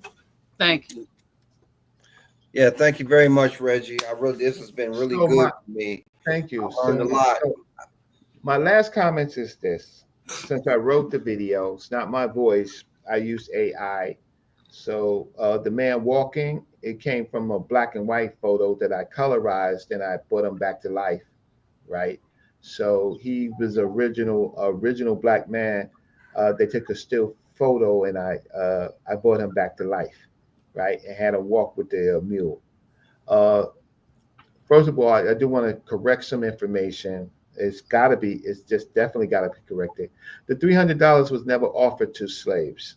No, it wasn't. It was to the slave owner. It was offered to the slave owner. Yeah. So offering to the slave owner gave what it did is empowered the slave owner, right, to have economics after hard cash after the Civil War, right? The mule this Sherman offer was the beginning of sharecropping. So it was a formula for sharecropping to tie black people to the land. So they never offered the offer to the black people was turned into a policy that would later be known as sharecropping, right? I blame not our ancestors because they was just coming out of enslavement. But it was never given to them. It was only talked about. It's only in the history that Sherman offered it, right? But it was never even actually given. But the plan was to tie us to the land. The 40 acres giving us the catch is giving us a mule that's going to die that you can't even go to your neighbor and get another mule. So that their insidious offer to to trick us. The other part of it is that our children of was supposed to the male children were supposed to go to the Union Army, right, to sign up to the Union. So who would be left would be the daughters, the parents and the daughters to work the land. Uh, Another part that I missed out is in fact that um, that black folks own other black folks. So I don't want to really talk too much about that, but uh, um, black Christians bought enslaved Africans at the market, the ones that the Europeans didn't want to enslave them. Black Christians did that. Freed black Christians bought black folks at the slave market because the only way that you can deal with land is by labor, and labor was the only way. You had to sell your crop, that was, and turn that into money. So unfortunately, black Christianity caused us to be harsh slavers to black folks just as well as white folks, and so you see it. So that's the part. So the ending of it is nothing, no blame goes to our ancestors. They were resilient, beautiful. We are so thankful for them. It is Absolutely. it is black folks today who are arguing things like 40 acres and a mule, right? Who can't count, who don't know that a mule is a sterile animal, that 40 acres is an enormous amount of land to work. Trees got to be cut down, right? You can't do that with a mule. The mule is going to die, and they ain't offering you no equipment. They ain't offering you no equipment. You got to buy the equipment or lease equipment, and that's the basis of sharecropping.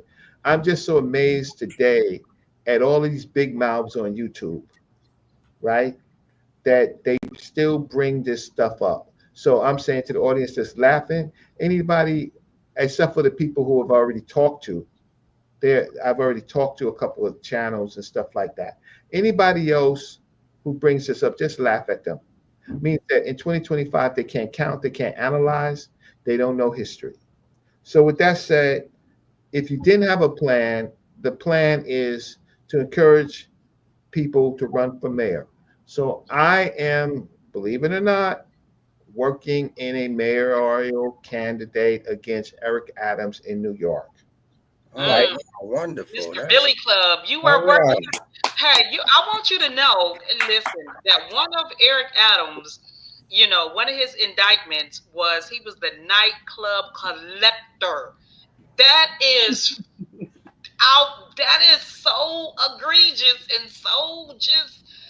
I don't even know what to. Every time I see that, every time I always tease the kid. I'm like, you know what?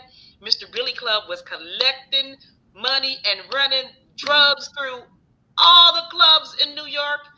And when Wow. he got off this time, boy, it shows how far reach and wide, at his power goes. But somebody has to step up and do it because somebody has to do the righteous thing. Because that brother is so unrighteous, it's not even funny.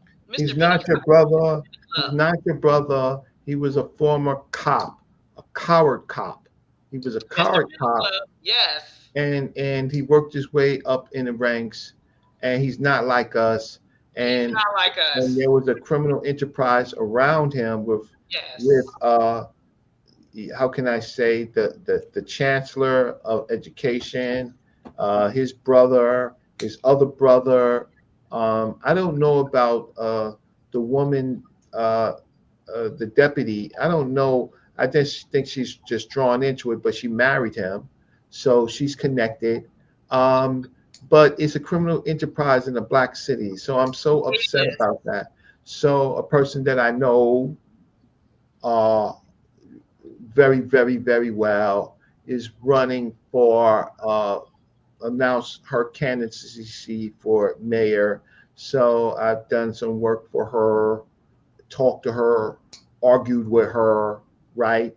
Um, and in my way because I know her very well, and but she decided to get the to run for mayor, and it may be the it's scary because these people want New York. New York is they they don't want a woman to run New York, right? They don't want she wasn't born in this country, but she's an American citizen. So we know that there's groups of black folks that's going to hate her because she's black, not because she's really black, but she's not black American. So we got this gang of fools that talk about everything that black America did by themselves when we asked for the help of our Caribbean populations, right? We at Booker T. at Washington for them to come. Garvey couldn't come. Garvey couldn't come without Booker T. Washington breaking the African exclusion measure. Garvey could never come. There would have never been a Garvey movement, which was a great movement, no matter what you think about Garvey. So with that said, I've given you a plan. Uh, Look, I can't even get cash apps for one reason. So selling my book, why should I have any daggone expectations when we we our ancestors were smarter than us? We got more, we do less with what we got, right? And it's an unfortunate thing, but I want to thank y'all for spending this 3 hours with me. And Thank you. Appreciate you much. Really do. y'all can put I my cash enjoyed app this. back up. Maybe I'll get more than Gemini sent me and Sakina sent me. And maybe my Cash App works now because I appreciate it. But thanks for spending the evening with me. But I would hope that y'all would value my work and defend me against these myth makers, these Yes. people that brought Trump to us. And that's about it. All right. Well, I'm Thank you. thank you, Reggie. It was nice meeting you. I enjoyed this time together with everybody. I hope I Hey, didn't waste your time. I hope I didn't waste anybody's time. That's the Oh, most no, you never, important did thing. not. Not at This has all. been valuable time. never. This, Time well spent. I tell you that. All right. Well, yes. So amazing. It So really Never. amazing. is. Maybe I a part appreciate two. you much, Reggie. I got some well, other things well, I thank you need to so say, much. but not tonight. Yeah. Reggie, it's on. I listen real good. I'm ready for you the next time. Yeah. So we're gonna invite you back. Schedule it. Schedule it. I'm putting it on my calendar Schedule it, right Reggie. now. Hey, Right now. I'm putting it on my calendar right now. Me hey, too. listen. I wish the people support me. If the people don't support me, I listen. I spent 3 hours, and it's but I'm thankful for Sakina-Ra, thankful for Gemini, thanks for Dewey for trying. But the audiences they want to watch Well, religious that's it. But stories, you know and what? We can't let them. I mean, I'm gonna say this, and I'm not gonna say nothing else. 'Cause I know we gotta go because I have to go to work. I have to be at work tomorrow. Okay. So, but listen, you can't sit here. One of our problems too is that we always like to keep a old narrative running. We love to keep here that I have to old stop you. I narrative have to running. stop you. I have to stop you with me. I just show you my record. I've been doing this for over 35 years, right? Yeah. I'm telling you the truth. It's not about it's not about the No, I'm narrative. not talking about you. I'm talking about the way our audience responds to things. Because again, one of the things, because I'm glad you brought up that 35 years. It goes to show you that it's going to fit into one of these years just the way it's supposed to, right? And so, I'm a big believer in things happen right on time. There's no such thing as a coincidence, right? Come And on so in. with you bringing this up and with other generations and other people, being able to hear this content. And sometimes what we do is we keep an old thing playing, saying, hey, you came out with this many years ago. It didn't work then. It's not gonna. That is just how we are. And that is just not what it is. This city plan fits right on time for where we are as a people because we need to get up. And if not you, then get your kids up. If not them, get your grandkids up. Start preparing them for the next future. Do not be rewrote out of history yet again. Take all of this and look at it for what it is. This is not about money, a money grab, a scam, a scheme, or flim flam, or anything else. This is about something positive. This is about, hey, open up your mind, change your perspective, Get with the program. Look at where we are. This is not going to change because this generation is not going to change it, but the next generation probably will. So we're going to continue to talk about it. And that's Yes, just what it is. yes. So we definitely will be bringing you back Okay. because this is Well, not I the want to say good night because of the time, and end. definitely Gemini got to go to work, and Dewey Yeah. got to get some rest. And Sakina, thanks for inviting me on, and Thank uh, you, everybody. Thank you, Reggie. Appreciate you much. thank you. And give me permission to download it and put it on the talk on my channel because I just want to collect the talks that I want to collect the talks that I have on this subject, Please. and for you you dudes out there, you think you're smart, you didn't misled people, come for me. I want your smoke. But matter of fact, the first thing I'm gonna ask you about your credentials. So I only want the people who got real credentials. I don't want you. I don't want. I'm not talking to no GD barely survivors. Didn't pass a GD. People who ain't got no college. Just stay where you are. But if you come for me and you got some credentials, let's talk. But the rest of you, just keep running your mouth on YouTube and keep pimping.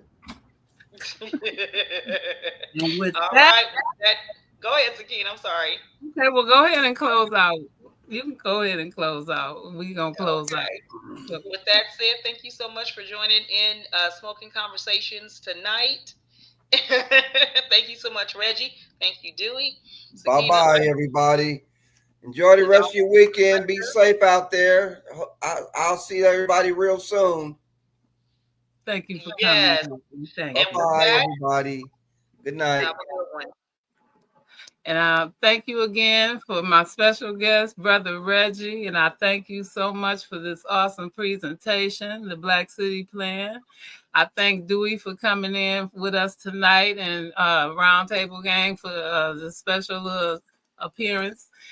And I really appreciate you, my sister, for doing all that you have done thus far, and especially with your heavy workload for coming in tonight. Right. And I appreciate our guests and the chat and Brother Sonetta for coming in. And I just appreciate everybody tonight. So with that, close us out, sister.